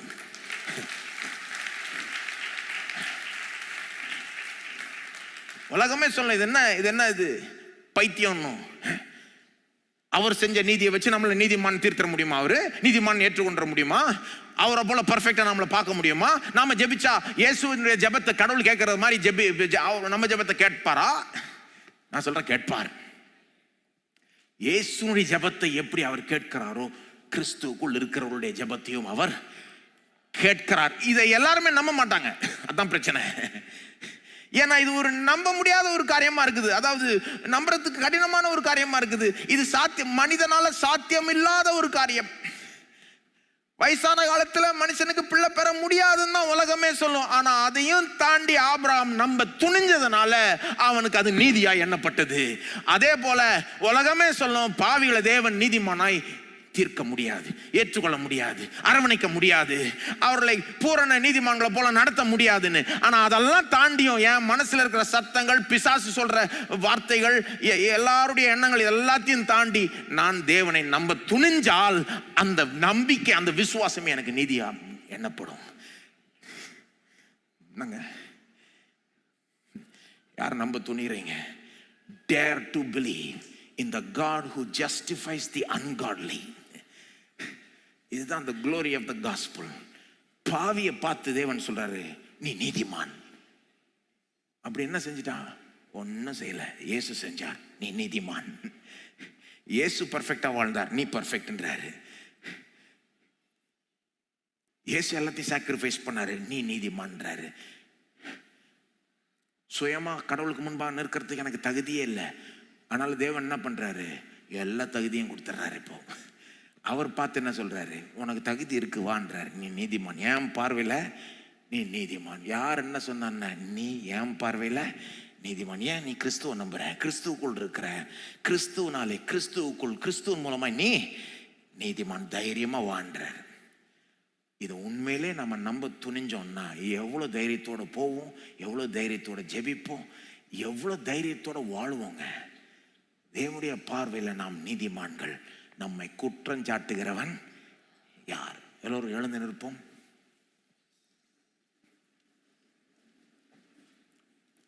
அப்படியே பாயிண்ட் என்னன்னா, ஆபிரகாம் எப்படி நம்ப துணிஞ்சாரோ அப்படி நாமும் நம்பினோமானால் நம்முடைய விசுவாசமும் நமக்கு நீதியா எண்ணப்படும். இன்னும் பெருசா செய்ய தேவையில்ல. கடவுள்கிட்ட இதுதாங்க, அவரை விசுவாசாலே அற்புதங்கள் நடக்கும், அவரை விசுவாசாலே என்னென்னமோ நடக்கும்.